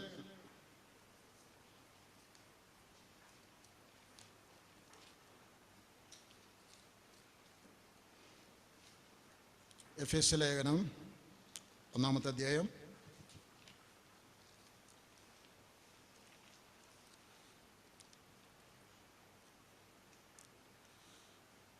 10-ാമത്തെ വാക്യം. എഫെസ്യ ലേഖനം 1-ാം അധ്യായം 10-ാമത്തെ വാക്യം.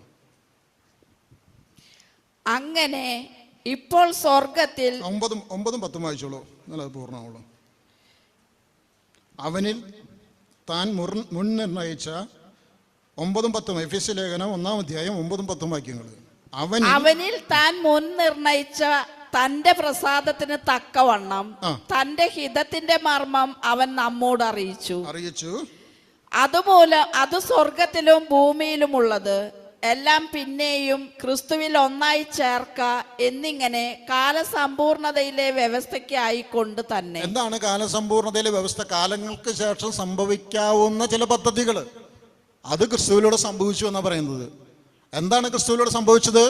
ദൈവവും മനുഷ്യനുമായിട്ടുള്ള സമാധാനം അവൻ സ്ഥാപിച്ചു കൊടുത്തു. അതായത് രാംദാസ് എന്ന എനിക്കും എൻ്റെ ദൈവത്തിനും ഇടയിലുള്ള അകൃത്യം നീക്കിക്കൊണ്ട് എന്നെയും ദൈവത്തിനും ഇടയിൽ സമാധാനം സ്ഥാപിച്ചു ക്രിസ്തു. പിന്നെന്ത് ചെയ്തു? മനുഷ്യവിഭാഗങ്ങൾക്കിടയിൽ ഭാഷാ വ്യത്യാസങ്ങൾ, സംസ്കാരങ്ങൾ, മതവ്യത്യാസങ്ങൾ എന്നിവരുടെ ഇടയിലുള്ള ആ വ്യത്യാസങ്ങൾ ക്രിസ്തുവിൽ വരുമ്പോൾ നീങ്ങിപ്പോയി വ്യത്യാസങ്ങളില്ലാതെ ക്രിസ്തുവിൽ എല്ലാവരും ഒന്നായി ചേർക്കണമെന്ന ലക്ഷ്യം കൂടിയുണ്ട്. തൻ്റെ പുത്രനെ ഈ ലോകത്തിലെ കാൽവരി ക്രൂശിൽ തകർത്ത് കളയുമ്പോൾ ആ ലക്ഷ്യം കൂടി സ്വർഗസ്ഥനായ പിതാവിനുണ്ട് എന്ന് മനസ്സിലാക്കുക. അപ്പം നമുക്ക് നമ്മുടെ കൂടെയുള്ളവർ, ഇപ്പം നമ്മളിപ്പോൾ ലോകത്തിലേക്ക് ഇറങ്ങുന്നതിന് മുമ്പ് നമ്മുടെ കൂടെയുള്ളവർ തമ്മിൽ സമാധാനത്തിലാണോ? വീട്ടിലുള്ളവർ തമ്മിൽ സമാധാനത്തിലാണോ? സഭയിലുള്ളവർ തമ്മിൽ സമാധാനത്തിലാണോ? ഈ വക കാര്യങ്ങൾ തിരുത്തിക്കൊണ്ട് വേണം നിങ്ങളുടെ ഇറങ്ങണമെങ്കിൽ, ലോകത്തിലേക്ക് ഇറങ്ങണമെങ്കിൽ. അതിനുവേണ്ടി പറയണത് ദൈവം അതിനുവേണ്ടി തരുന്ന ഈ മെസ്സേജ്. ഇറങ്ങിക്കൊണ്ട് സമാധാനത്തിലാണ് പ്രവർത്തിക്കേണ്ടത്. സമാധാനനാമാണ് നാം ലോകത്തിന് കൊടുക്കേണ്ടത്. ക്രിസ്തുവിലൂടെ മനുഷ്യന് ലഭിക്കുന്ന സമാധാനം ലോകത്തിന് കൊടുക്കേണ്ടത്. ക്രിസ്തു നമ്മിലൂടെ അത് കൊടുക്കാൻ ശ്രമിക്കുന്നു. നാം ക്രിസ്തുവിൻ്റെ പ്രഘോഷണത്തിലൂടെ അതവർക്ക് കൊടുക്കുവാൻ ശ്രമിക്കുന്നു. ദൈവത്തിന് സ്തോത്രം. അത്രയേ ഉള്ളൂ വ്യത്യാസം. ദൈവത്തിന് സ്തോത്രം. അപ്പോൾ സമാധാനം വേണം. നമ്മുടെ കൂടെ ഇരിക്കുന്നവരുമായി നമുക്കൊരു സമാധാനം വേണം. നമ്മൾ സംസാരിക്കുന്നു, ദിവസേന കാണുന്നു, വിശേഷങ്ങളൊക്കെ പറയുന്നുണ്ട്, അങ്ങോട്ടും ഇങ്ങോട്ടും സംസാരിക്കുന്നു ഒക്കെ ഉണ്ടെങ്കിൽ തന്നെ ഹൃദയത്തിൽ വ്യക്തികളുമായുള്ള ഒരു സമാധാനക്കുറവ്, എന്തോ എനിക്ക് ഇത് ക്ഷമിക്കാൻ പറ്റുന്നില്ല, എന്തോ എനിക്കിത് അംഗീകരിക്കാൻ പറ്റുന്നില്ല, ഇപ്പോഴും അതിനെ ഹൃദയത്തിൻ്റെ കുത്തി നോവിക്കുന്നു. ഒരു മനസ്സിലൊരു വേദനയായി നീറ്റലായി കിടക്കുന്നു. പലപ്പോഴും ചോദിച്ചിട്ട് എന്തുകൊണ്ടാണ് ദൈവമേ ഇത് മാറിപ്പോകാൻ വേണ്ടി ഞാൻ ശ്രമിച്ചിട്ടും എന്നിൽ നിന്ന് മാറിപ്പോകാത്തത്? ദൈവമായ കർത്താവിലേക്ക് വരിക, അവന് വേണ്ടി ജീവിക്കുവാൻ തയ്യാറെടുക്കുക. ആ വേദനകൾ, ആ നിരാശകൾ, ആ മുറിവുകൾ അവൻ ഉണക്കും. തീർച്ച. ദൈവത്തിന് സ്തോത്രം. എന്നിട്ട് ഈ സമാധാനം നമ്മൾ സ്വീകരിച്ചിട്ട് തമ്മിലും സമാധാനമുള്ളവരായി തീർന്നുകൊണ്ട് ദൈവത്തിനോടും സമാധാനം തീർന്നിട്ട് വേണം നമ്മൾ ഈ സുവിശേഷ പ്രവർത്തനത്തിന് ഇറങ്ങാനെന്ന് പറയും. അതാണ് സമാധാനത്തിൻ്റെ സുവിശേഷത്തിനുള്ള ഒരുക്കം എന്ന പാദരക്ഷ കാലിന് അണിയുവാനായിട്ട് ആര് പറയുന്നത്? പൗലോസ് അപ്പോസ്തലൻ എഫേസ്യ സഭയോട് പറയുന്നത്. നാം ഇറങ്ങേണ്ടത് ഈ ലോകത്തിലേക്കാണ്. ഈ സർവ്വലോകവും ദുഷ്ടൻ്റെ അധീനതയിലേക്ക് കിടക്കുന്നത്. അപ്പോൾ കാര്യം പ്രത്യേകം ശ്രദ്ധിക്കണം. വാഴ്ചകളും അധികാരങ്ങളും സ്വർലോകത്തിലെ ദുഷ്ടാത്മനെ ഒക്കെ പ്രവർത്തിക്കുന്നത് പിശാചിൻ്റെ ഒറ്റ നിയന്ത്രണത്തിലാണ്. അവൻ ഈ സുവിശേഷം സത്യം ആരും വിശ്വസിക്കണമെന്നോ അംഗീകരിച്ച് ജീവരക്ഷ പ്രാപിക്കണമെന്നോ ഒട്ടും ആഗ്രഹമില്ലാത്ത ഒരേ ഒരാളാണ് പിശാച്, നമ്മുടെ പ്രതിയോഗിയായ പിശാച്, ദൈവത്തിൻ്റെയും നമ്മുടെയും പൊതുശത്രുവായ സാത്താൻ എന്ന് പറയുന്നത്. അപ്പോൾ അവൻ്റെ അധീനതയിലാണ് ഇരിക്കുന്നതെങ്കിൽ നമുക്ക് സുഖകരമായ ഊഷ്മളമായ ആയിരിക്കില്ല പലപ്പോഴും നമുക്ക് ലഭിക്കുന്നത്. കാരണം നമ്മൾ ഈ സുവിശേഷമായി ചെല്ലുമ്പോൾ, ഈ സത്യസുവിശേഷമായി ചെല്ലുമ്പോൾ പല മാർഗങ്ങളിൽ കൂടി സുവിശേഷം അറിയിക്കാം. പക്ഷെ ഡയറക്റ്റ്ലി സുവിശേഷം അറിയിക്കണമെന്നാണ് എൻ്റെ ആഗ്രഹം. ഇത് കർത്താവായ യേശുക്രിസ്തുവിൻ്റെ സുവിശേഷമാകുന്നു, സമാധാനത്തിൻ്റെ സന്ദേശമാകുന്നു, എന്ന നിത്യജീവൻ്റെ ഒരു സന്ദേശമാകുന്നു എന്നൊക്കെ പറഞ്ഞ് കൈമാറുന്നതാണ് എനിക്ക് താല്പര്യം. മറ്റ് മാർഗങ്ങളിലൂടെ സഞ്ചരിക്കേണ്ടെന്ന് ഞാൻ പറയില്ല. ഏത് വിധേനയെയും ക്രിസ്തുവിനെ പ്രസംഗിക്കുക എന്ന് പൗലോസ് പറഞ്ഞതുപോലെ അത് നടക്കട്ടെ. പക്ഷെ ഇതാണ് ഏറ്റവും സൂപ്പറായിട്ടുള്ള കാര്യം. ദൈവം ആഗ്രഹിക്കുന്നതും നാം പരസ്യമായിട്ട് ക്രിസ്ത്യാനികളാണെന്ന് സാക്ഷ്യപ്പെടുത്തിക്കൊണ്ട് ആ ക്രിസ്തുവിലേക്ക് അനയിക്കാൻ തക്കവണ്ണം ഇവിടെ വരണം. അവിടെ മറ്റു മാർഗങ്ങളൊന്നും നമ്മൾ സ്വീകരിക്കുന്നത് അതിനേക്കാൾ കൂടുതലായിട്ട് ഇത് ചെയ്യുന്നതാണ് ദൈവത്തിന് ഏറ്റവും പ്രിയങ്കരമെന്ന് പറയുക. ദൈവത്തിന് സ്തോത്രം. അങ്ങനെ സർവ്വ ലോകം ദുഷ്ടനധീനയിലേക്ക് കിടക്കുന്നത് പറയുന്നില്ല. അപ്പോൾ സ്വീകരിക്കില്ല, നമ്മൾ ഒരിക്കലും അവർ അംഗീകരിക്കില്ല. നമ്മുടെ കർത്താവിനെ ഈ ലോകം അംഗീകരിച്ചിട്ടുണ്ടോ? കർത്താവിന് ലോകം യഹൂദന്മാരുടെ രാജാവായി പിറന്നവെന്ന് പറഞ്ഞ് ക്രിസ്തു എന്ന് പറഞ്ഞ് അവൻ ജീവിച്ചെങ്കിലും യഹൂദന്മാരത് അംഗീകരിച്ചോ? ഇല്ല. എന്തുകൊണ്ടാ? ഒരു ആശാരി കുടുംബത്തിൽ അവൻ ജനിച്ചത്, അതുകൊണ്ടൊന്നും അംഗീകരിക്കാൻ പറ്റിയില്ല. കൊട്ടാരത്തിലാണെങ്കിൽ പിന്നെയും അംഗീകരിക്കാമായിരുന്നു. അപ്പോൾ സ്വാധീനം എവിടെ കിടക്കുന്നത്? ആഡംബരത്തിലാണ് സ്വാധീനം ഇരിക്കുന്നത്. ഈ ലോകത്തിൻ്റെ സ്വാധീനം ഇരിക്കുന്നത് ആഡംബരത്തിലാണ്, അറിവിൻ്റെ സമ്പന്നതയിലാണ്, ഈ ലോകത്തിൻ്റെ സമ്പത്തിലാണ് സ്വാധീനം ഇരിക്കുന്നത്. അതുകൊണ്ട് പലരും പരിഹസിക്കും, നിന്ദിക്കും, കളിയാക്കും. ഇതൊക്കെയും സംഭവിക്കുമെന്ന് പറഞ്ഞിട്ടുണ്ട്. എപ്പോഴും സംഭവിച്ചു കൊള്ളണമെന്നില്ല, എപ്പോഴെങ്കിലും സംഭവിച്ചേക്കാം. പക്ഷെ അതിലൊന്നും നിരാശപ്പെടാതെ ഈ ദുഷ്ടന്റെ ആധിപത്യത്തിൽ നിന്നും ദൈവം നമുക്ക് നൽകിയ ഈ സുവിശേഷ ദൗത്യമെന്ന അധികാരം ഉപയോഗിച്ചുകൊണ്ട് ആത്മാവിൻ്റെ വാളാകുന്ന വചനം എടുത്തുകൊണ്ട് ഐക്യത്തിൽ, പരസ്പരം സമാധാനത്തിൽ, സഹവർത്തിത്വത്തിൽ പ്രവർത്തിച്ചുകൊണ്ട്, സാഹോദര്യത്തിൽ പ്രവർത്തിച്ചുകൊണ്ട് ഇറങ്ങുമ്പോൾ നമ്മുടെ ജീവിതത്തിലെ ഇതിന് പൂർണ്ണ പ്രതിഫലം കാണാൻ സാധിക്കും. അപ്പം ആർക്കും ആഗ്രഹമില്ലാത്തല്ലേ സുവിശേഷം അറിയിക്കുക എന്നുള്ളത്? സുവിശേഷം അറിയിക്കാൻ ആഗ്രഹം നല്ലതാണ്. ആഗ്രഹിച്ചാലും ഇല്ലെങ്കിലും ഇത് അറിയിക്കണം.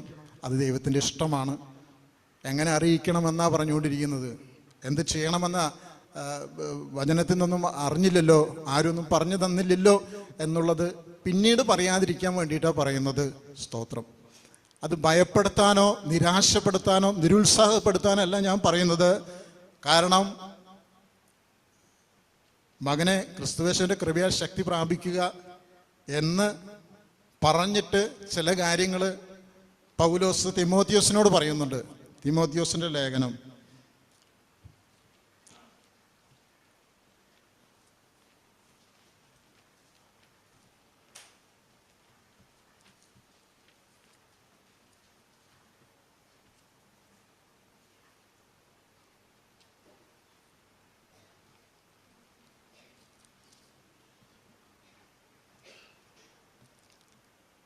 രണ്ടാം അധ്യായം, 2 തിമോത്തിയോസ് 2-ാം അധ്യായം 1-ാമത്തെ വാക്യം ഒന്ന് വായിച്ച. എന്റെ മകനെ, ക്രിസ്തു യേശുവിലുള്ള കൃപയാൽ ശക്തിപ്പെടുക. നീ പല സാക്ഷികളുടെ മുമ്പാകെ എന്നോട് കേട്ടതെല്ലാം മറ്റുള്ളവരെ ഉപദേശിപ്പാൻ സമർത്ഥരായ വിശ്വസ്ത മനുഷ്യരെ ഭരമേൽപ്പിക്കുക. ക്രിസ്തു യേശുവിന്റെ നല്ല ഭടനായി നീയും എന്നോട് കൂടെ കഷ്ടം സഹിക്കുക. ക്രിസ്തു യേശുവിന്റെ നല്ല ഭടനായി നീയും എന്നോടുകൂടെ കഷ്ടം സഹിക്കാൻ. ഇത് ക്രിസ്തുവേശുവിന് വേണ്ടി ഈ സുവിശേഷ ദൗത്യം നടത്തുമ്പോൾ കഷ്ടപ്പാടുകളും ബുദ്ധിമുട്ടുകളും നിന്ദനകളും പരിഹാസങ്ങളും കേവലം പൗലോസിനോ തിമോത്തിയോസിനോ അല്ലെങ്കിൽ മുമ്പ് ജീവിച്ച് മൺമറഞ്ഞു പോയ ദൈവദാസന്മാർക്കോ അല്ലെങ്കിൽ ഇന്ന് ജീവിച്ചിരിക്കുന്ന ആൾക്കാർക്ക് വേണ്ടി മാത്രമല്ല പ്രിയപ്പെട്ടവരെ, നമുക്കും അതിൽ പങ്കാളിത്തം വേണം. തയ്യാറുണ്ടോ? സുവിശേഷ നിമിത്തം ഉപദ്രവിക്കപ്പെടുമെന്നുള്ള പേടി കൊണ്ട് നാം ആരും മാറി നിൽക്കരുത്. ഇപ്പോൾ ഊഷ്മളമായ കാലാവസ്ഥയാണെങ്കിലും നല്ലൊരു വെയിൽ വരും, കഠിനമായ ചൂട് വരും. ഈ ഊഷ്മളമായ കാലാവസ്ഥയിൽ നിന്ന് കഠിനമായ ചൂട് വരുന്നതിന് മുമ്പ് ആ ചൂടിന് വരവേൽക്കാൻ ഒരു തയ്യാറെടുപ്പ് നടത്തുന്നത് പോലെ നമുക്കിപ്പോൾ തന്നെ കർത്താവിൻ്റെ സന്നിധിയിൽ നിന്ന് പരിശീലിക്കാം, കാര്യങ്ങൾ മനസ്സിലാക്കാം, കൃപയാൽ ശക്തിപ്പെടാം. നാം ധരിക്കുന്നത് ഒരു പടയാളിയുടെ എന്താണ്? പടയാളി ധരിക്കുന്ന വസ്ത്രങ്ങളാണ്. നമ്മൾ ഇന്ത്യൻ മിലിറ്ററിയിലെ ആർമിയിൽ ചെന്ന് അയൽ രാജ്യങ്ങളോടോ അല്ലെങ്കിൽ മറ്റു രാജ്യങ്ങളോടോ യുദ്ധം ചെയ്യുന്ന ഒരു പടയാളിയല്ല ഉദ്ദേശിക്കുന്നത്. അന്ധകാര ശക്തികളോട്, സ്വർലോകങ്ങളിൽ വ്യാപരിക്കുന്ന ദുഷ്ടാത്മ സേനയോട്, ഈ ലോകത്തിന്റെ അന്ധകാര അധിപനോട് നമുക്കൊരു യുദ്ധമുണ്ട്. അപ്പോൾ അത് അംഗീകരിക്കാൻ പറ്റൂ. നമുക്ക് യുദ്ധമുണ്ട്. എന്ത് യുദ്ധമുള്ളത്? അവന്റെ ആധിപത്യത്തിൽ നിന്നും, ഇരുട്ടിന്റെ അധികാരത്തിൽ നിന്നും, ഇരുട്ടിന്റെ ആധിപത്യത്തിൽ നിന്നും, പാരമ്പര്യ ശക്തിയിൽ നിന്നും കർത്താവിന് വേണ്ടി അവരെ എടുത്ത് ദൈവത്തിന് നേടുക എന്നുള്ളതാണ് അതിൻ്റെ ലക്ഷ്യം. അപ്പോൾ നാം ഒരു പടയാളിയുടെ വേഷം ധരിക്കേണ്ടതായിട്ട് വരും. എങ്ങനെ? പ്രത്യക്ഷമായ അല്ലെങ്കിൽ കാണുന്ന ഈ ശരീരത്തിലല്ല, അകന്മയുള്ള മനുഷ്യന് ഒരു പടയാളിയുടെ വേഷം ധരിക്കണം നമുക്ക്. എന്നിട്ട് വേണം, ഇത് നമ്മൾ വിചാരിക്കുന്ന പോലെ എളുപ്പമുള്ള കാര്യമൊന്നല്ല. ഇത് വിചാരിക്കണ പോലെ സുവിശേഷം അറിയിക്കാനോ ട്രാക്ട് കൊടുക്കാനൊക്കെ എളുപ്പമാണ്. പക്ഷെ ആത്മാക്കൾ വിടുവിക്കപ്പെടണമെങ്കിൽ, ഈ അന്ധകാര ശക്തികളുടെ കയ്യിൽ നിന്നും മനുഷ്യജീവിതങ്ങൾ വിടുവിക്കപ്പെടണമെങ്കിൽ, വിശ്വസിക്കുന്നവരോടുകൂടെ അത്ഭുതങ്ങളും അടയാളങ്ങളും വിടുതലുമായി കർത്താവ് കൂടെ ഉണ്ടാകും. ആര് കർത്താവിന് വേണ്ടി ഇറങ്ങാൻ പുറപ്പെടും? ആര് തയ്യാറാകുമെന്നുള്ളത് കർത്താവിൻ്റെ ചോദ്യം. ഇന്ന് വരെ ക്രിസ്തുവിലൂടെ, ക്രിസ്തുവിൻ്റെ നാമത്തിൽ നടന്നിട്ടുള്ള വിടുതലുകളും അത്ഭുതങ്ങളും അടയാളങ്ങളും മനുഷ്യന്റെ ശക്തി കൊണ്ടോ മനുഷ്യന്റെ പ്രാപ്തി കൊണ്ടോ സംഭവിച്ചിട്ടുള്ളതല്ല. ജന്മനാ മുടന്തനായ ഒരു വ്യക്തിയെ സുന്ദരമെന്ന ദേവാലയ കവാടത്തിൽ ഇരുത്തിയപ്പോൾ പത്രോസും യോഹന്നാനും പ്രാർത്ഥനാ സമയമായപ്പോൾ അവിടെ കയറി ചെല്ലുമ്പോൾ ഈ മുടന്തനെ കണ്ടു, മുടന്തനെ ഇവരെയും കണ്ടു. മുടന്തൻ നോക്കി, വല്ലതും കിട്ടുമോ, വല്ല നക്കാപ്പിച്ചവരുടെ നിന്ന് കിട്ടുമോ, വല്ല നാണയത്തൊട്ടുകൾ വേണ്ടി കിട്ടുമോ എന്ന് നോക്കി. പക്ഷേ പത്രോസ് പറഞ്ഞു, ഞങ്ങളെ നോക്കുക, വെള്ളിയും പൊന്നും ഞങ്ങൾക്കില്ല, ഞങ്ങൾക്കുള്ളത് എനിക്ക് തരുന്നു. കർത്താവായ യേശു ക്രിസ്തുവിന്റെ നാമത്തിൽ എഴുന്നേറ്റ് നിൽക്കുക എന്ന് പറഞ്ഞു. അങ്ങനെ അവൻ മുടന്തൻ്റെ കൈപിടിച്ച് എഴുന്നേൽപ്പിച്ച് നിർത്തി. പക്ഷെ ആൾക്കാർ ആശ്ചര്യപ്പെട്ടു. മുടന്തന്, ജന്മനാ മുടന്തനായിരുന്നവൻ നടക്കുന്നു, തുള്ളിച്ചാടി ദൈവത്തെ സ്തുതിക്കുന്നു. അപ്പോൾ അവർക്ക് മനസ്സിലായി, ഇവരെന്ത് അത്ഭുത സിദ്ധിയുള്ള മനുഷ്യരാണ്. അല്ല, അവർ പറഞ്ഞു, ഞങ്ങളുടെ സ്വന്തം ശക്തി കൊണ്ടോ. അപ്പോസ്തല പ്രവൃത്തികൾ 4-ാം അധ്യായം 3-ാം അധ്യായം 3-ാം അധ്യായം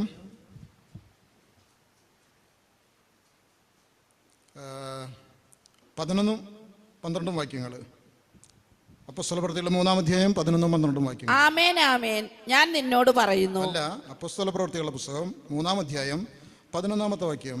അവൻ പത്രോസിനോടും യോഹന്നാനോടും ചേർന്ന് നിൽക്കുമ്പോൾ, ആര്? മുടന്തനായിരുന്നവൻ ഇപ്പോൾ നടക്കുന്നവൻ, തുള്ളിച്ചാടി നടക്കുന്നവൻ. അവൻ പത്രോസിനോടും യോഹന്നാനോടും ചേർന്ന് നിൽക്കുമ്പോൾ ജനമെല്ലാം വിസ്മയം പൂണ്ട് ശലോമോന്റേത് എന്നു പേരുള്ള മണ്ഡപത്തിൽ അവരുടെ അടുക്കൽ ഓടിക്കൂടി. ജനത്തിന് വിസ്മയം വന്നു, നടന്നപ്പോ അതിശയം വന്നു. അത് കണ്ടിട്ട് പത്രോസ് ജനങ്ങളോട് പറഞ്ഞത്, ഇസ്രായേൽ പുരുഷന്മാരെ, ഇതിങ്കൽ ആശ്ചര്യപ്പെടുന്നത് എന്ത്?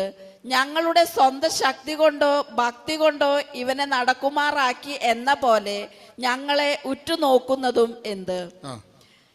അബ്രഹാമിന്റെയും ഇസഹാക്കിന്റെയും യാക്കോബിന്റെയും ദൈവമായ നമ്മുടെ പിതാക്കന്മാരുടെ ദൈവം തന്റെ ദാസനായ യേശുവിനെ മഹത്വപ്പെടുത്തി അവനെ നിങ്ങൾ ഏൽപ്പിച്ചു കൊടുക്കുകയും അവനെ വിട്ടയപ്പാൻ വിധിച്ച പീലാത്തോസിന്റെ മുമ്പിൽ വെച്ച് തള്ളിപ്പറയുകയും ചെയ്തു. പരിശുദ്ധനും നീതിമാനുമായവനെ നിങ്ങൾ തള്ളിപ്പറഞ്ഞു. കുലപാതകനായവനെ വിട്ടുതരണമെന്ന് ചോദിച്ചു. ജീവനായകനെ കൊന്നുകളഞ്ഞു. അവനെ ദൈവം മരിച്ചവരിൽ നിന്ന് എഴുന്നേൽപ്പിച്ചു. അതിന് ഞങ്ങൾ സാക്ഷികളാകുന്നു. അവന്റെ നാമത്തിലെ വിശ്വാസത്താൽ, ആരുടെ നാമത്തിലെ വിശ്വാസത്താൽ? യേശുക്രിസ്തുവിന്റെ നാമത്തിലെ വിശ്വാസത്താൽ അവന്റെ നാമം തന്നെ നിങ്ങൾ കാണുകയും അറിയുകയും ചെയ്യുന്ന ഇവൻ ബലം പ്രാപിപ്പാൻ കാരണമായി തീർന്നു. ഹോ സ്തോത്രം. അവള് പത്രോസിന്റെയും യോഹന്നാന്റെയും എടുക്കാണോ? അല്ല, യേശുക്രിസ്തുവിന്റെ നാമത്താലുള്ള ഒരു വിടുതലാണ് നടന്നത്.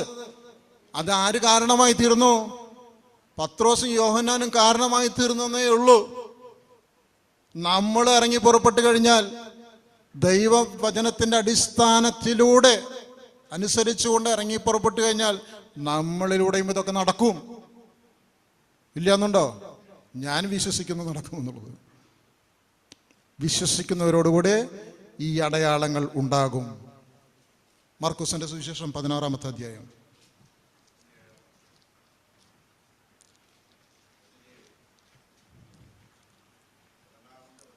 മർക്കോസിന്റെ സുവിശേഷം 16-ാം അധ്യായം 17-ാമത്തെ വാക്യം. വിശ്വസിക്കുന്നവരാൽ ഈ അടയാളങ്ങൾ നടക്കും. എന്റെ നാമത്തിൽ അവർ ഭൂതങ്ങളെ പുറത്താക്കും, പുതുഭാഷകളിൽ സംസാരിക്കും, സർപ്പങ്ങളെ പിടിച്ചെടുക്കും, മരണകരമായ യാതൊന്നു കുടിച്ചാലും അവർക്ക് ഹാനി വരികയില്ല, രോഗികളുടെ മേൽ കൈവച്ചാൽ അവർക്ക് സൗഖ്യം വരുമെന്ന് പറഞ്ഞു. വിശ്വസിക്കുന്നവരാൽ, നമ്മളിത് വിശ്വസിക്കുന്നുണ്ടെന്ന് ആദ്യം ചിന്തിക്കണം. യേശുക്രിസ്തുവിന്റെ നാമത്തിൽ ഒരുത്തിന് സൗഖ്യം ലഭിക്കുമെന്ന് വിശ്വസിക്കണമെന്നുണ്ട് നമ്മൾ ആദ്യം ശ്രദ്ധിക്കണം. വിശ്വസിക്കുന്നവരാൽ ഈ അടയാളം നടക്കും. രോഗികൾക്ക് വേണ്ടി പ്രാർത്ഥിക്കാൻ പോകുന്നവൻ എന്ത് ചെയ്യണം? വിശ്വസിക്കണം. ഞാൻ പോയി ക്രിസ്തുവിനെ കുറിച്ച് പറഞ്ഞ് ക്രിസ്തുവിന്റെ നാമത്തിൽ പ്രാർത്ഥിക്കുമ്പോൾ ക്രിസ്തു അവന് സൗഖ്യം നൽകും എന്ന് ഞാൻ വിശ്വസിക്കണം. അല്ലാതെ പോയി ഞാൻ പ്രാർത്ഥിക്കരുത്.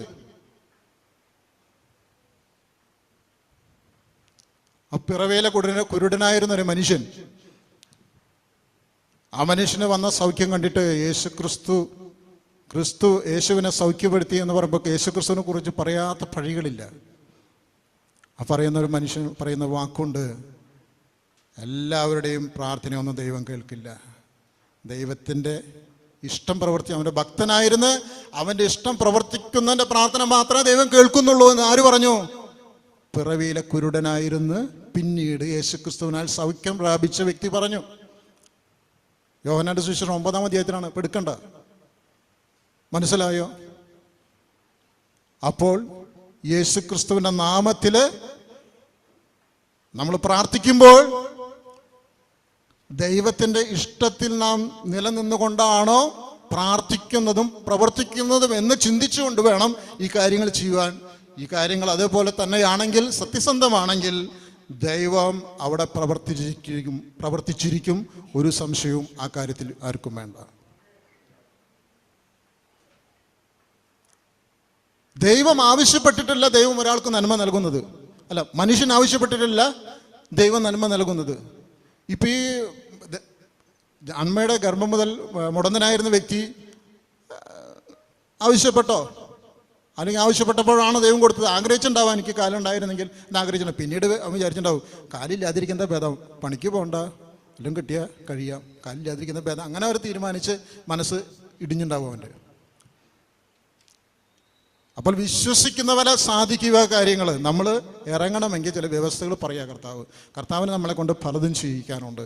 കർത്താവിൻ്റെ ഉപകരണങ്ങളായി നാം മാറാനുണ്ട്. എങ്ങനെ?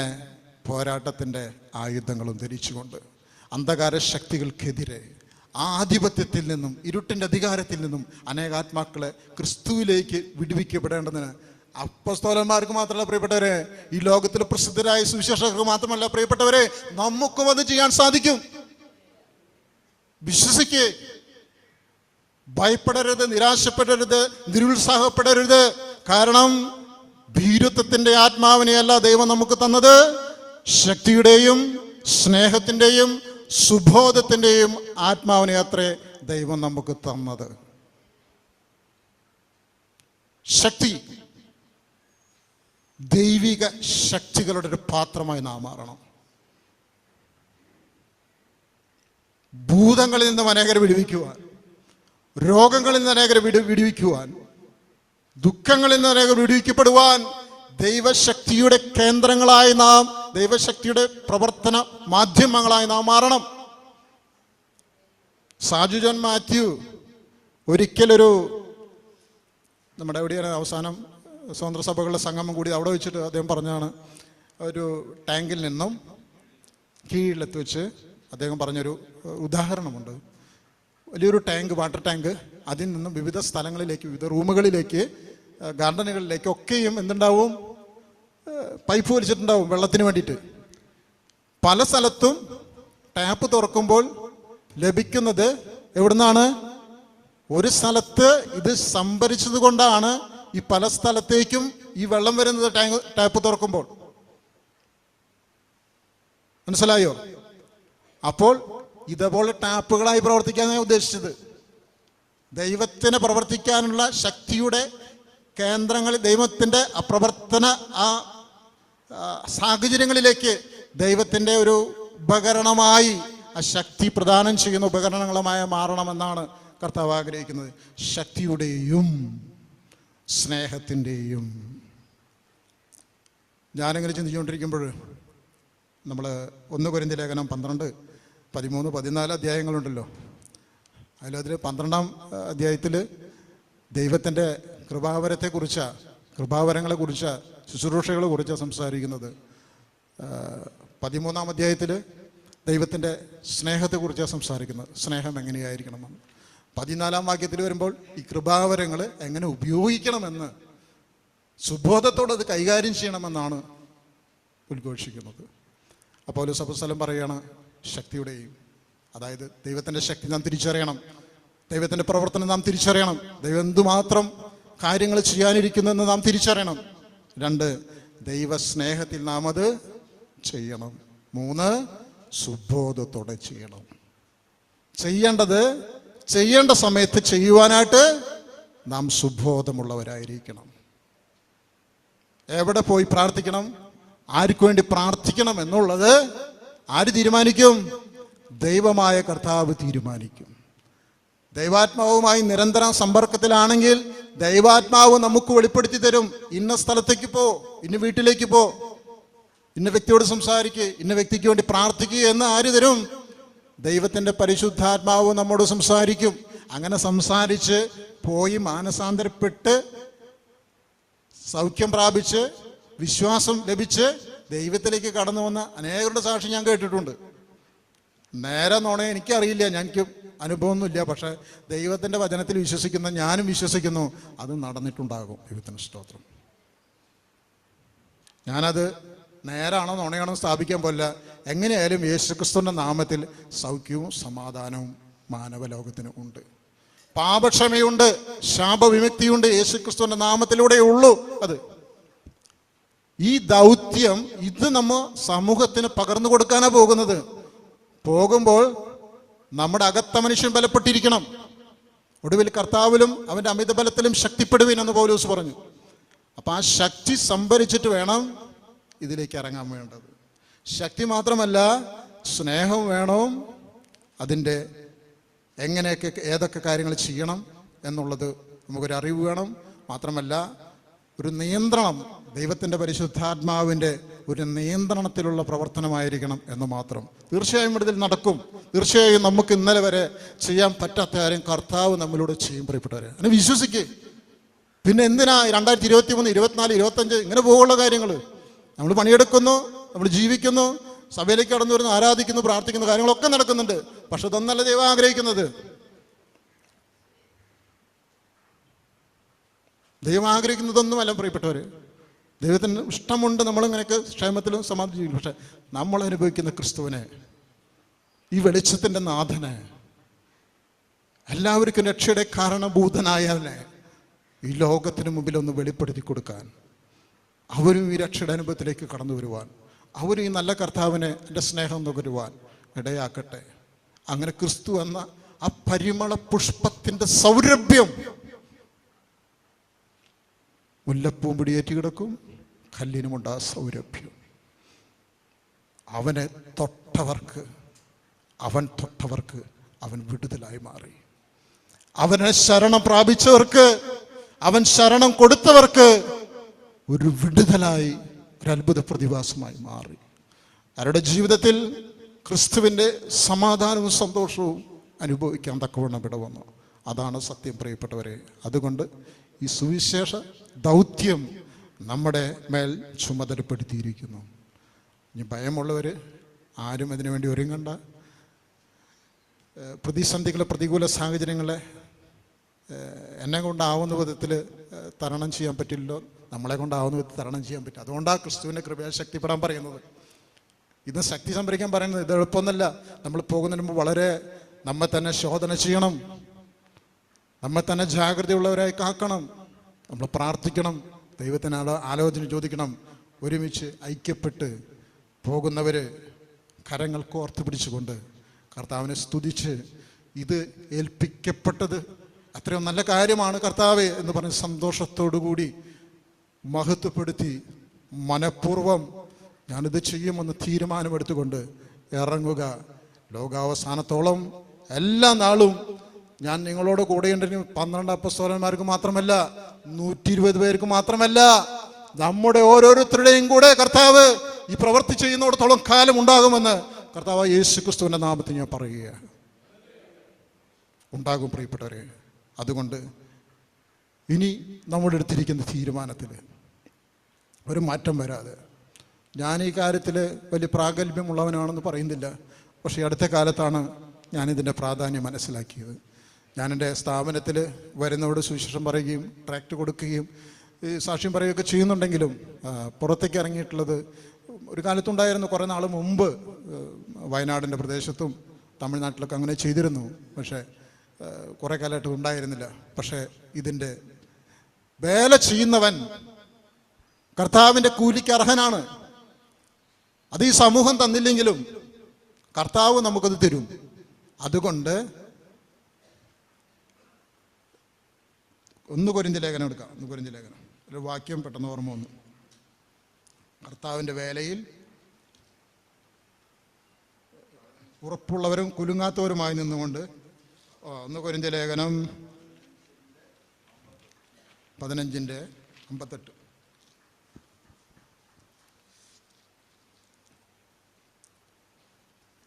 ആകയാൽ എൻ്റെ പ്രിയ സഹോദരന്മാരെ, നിങ്ങൾ ഉറപ്പുള്ളവരും കുലുങ്ങാത്തവരും നിങ്ങളുടെ പ്രയത്നം കർത്താവിൽ വ്യർത്ഥമല്ല എന്ന് അറിഞ്ഞിരിക്കയാൽ കർത്താവിൻ്റെ വേലയിൽ എപ്പോഴും വർദ്ധിച്ചു വരുന്നവരും ആകുവിൻ. എപ്പോഴും വർദ്ധിച്ചു വരിക എന്ന് പറഞ്ഞാൽ നമ്മുടെ പോക്കറ്റിൽ 10 എന്നുള്ളത് 20 രൂപയായില്ലെങ്കിലും, നമുക്ക് ഒരു വണ്ടി എന്നുള്ളത് 2 വണ്ടി ആയില്ലെങ്കിലും, നമുക്ക് 5 ജോഡി വസ്ത്രം എന്നുള്ളത് 10 ജോഡി വസ്ത്രമായില്ലെങ്കിലും വർദ്ധിച്ചു വരേണ്ട ഒരു കാര്യമുണ്ട്. ദൈവത്തിൻ്റെ ഇഷ്ടം ചെയ്ത് അവൻ്റെ വേല തികയ്ക്കുക. അതുകൊണ്ട് ഉറപ്പുള്ളവരും കുലുങ്ങാത്തവരുമായി നിന്നുകൊണ്ട് കർത്താവിൻ്റെ വേലയിൽ എപ്പോഴും വർദ്ധിച്ചു വരട്ടെ. ഇന്ന് വരെ ആർക്കെങ്കിലും അങ്ങനെ ഒരു ആഗ്രഹം ഉണ്ടായില്ലെങ്കിലും ഇന്ന് ആ ആഗ്രഹം ഉടലെടുക്കട്ടെ, തീരുമാനങ്ങൾ ഉടലെടുക്കട്ടെ. കർത്താവിന് വേണ്ടി എന്ത് അപമാനം സഹിച്ചും, എന്ത് കഷ്ടം സഹിച്ചും, എന്ത് നഷ്ടം സഹിച്ചും എൻ്റെ കർത്താവിൻ്റെ സാക്ഷിയെ ഞാൻ ജീവിക്കും. എന്നെ തന്നെ ത്യജിക്കേണ്ടി വന്നാലും, എന്നെ തന്നെ ഒഴിവാക്കേണ്ടി വന്നാലും ഞാൻ കർത്താവിൻ്റെ സാക്ഷിയായി ജീവിക്കും. ആ സാക്ഷ്യവുമായി ഞാൻ കർത്താവിൻ്റെ സുവിശേഷം അറിയിക്കാൻ പോകും. ആ സുവിശേഷത്തിലൂടെ അനേകർ വിടുവിക്കപ്പെടും. പ്രാർത്ഥിക്കുക, ഒരുങ്ങുക, കർത്താവിനായി പ്രവർത്തിക്കുക. ദൈവത്തിൻ്റെ പരിശുദ്ധാത്മാവിൻ്റെ ശക്തി നൽകി ദൈവം എല്ലാവരെയും സഹായിക്കുമെന്ന് ആശംസിക്കുകയും പ്രാർത്ഥിക്കുകയും ചെയ്യുന്നു. ദൈവനാമത്തിൻ്റെ മഹത്വം ഉണ്ടായിരിക്കട്ടെ.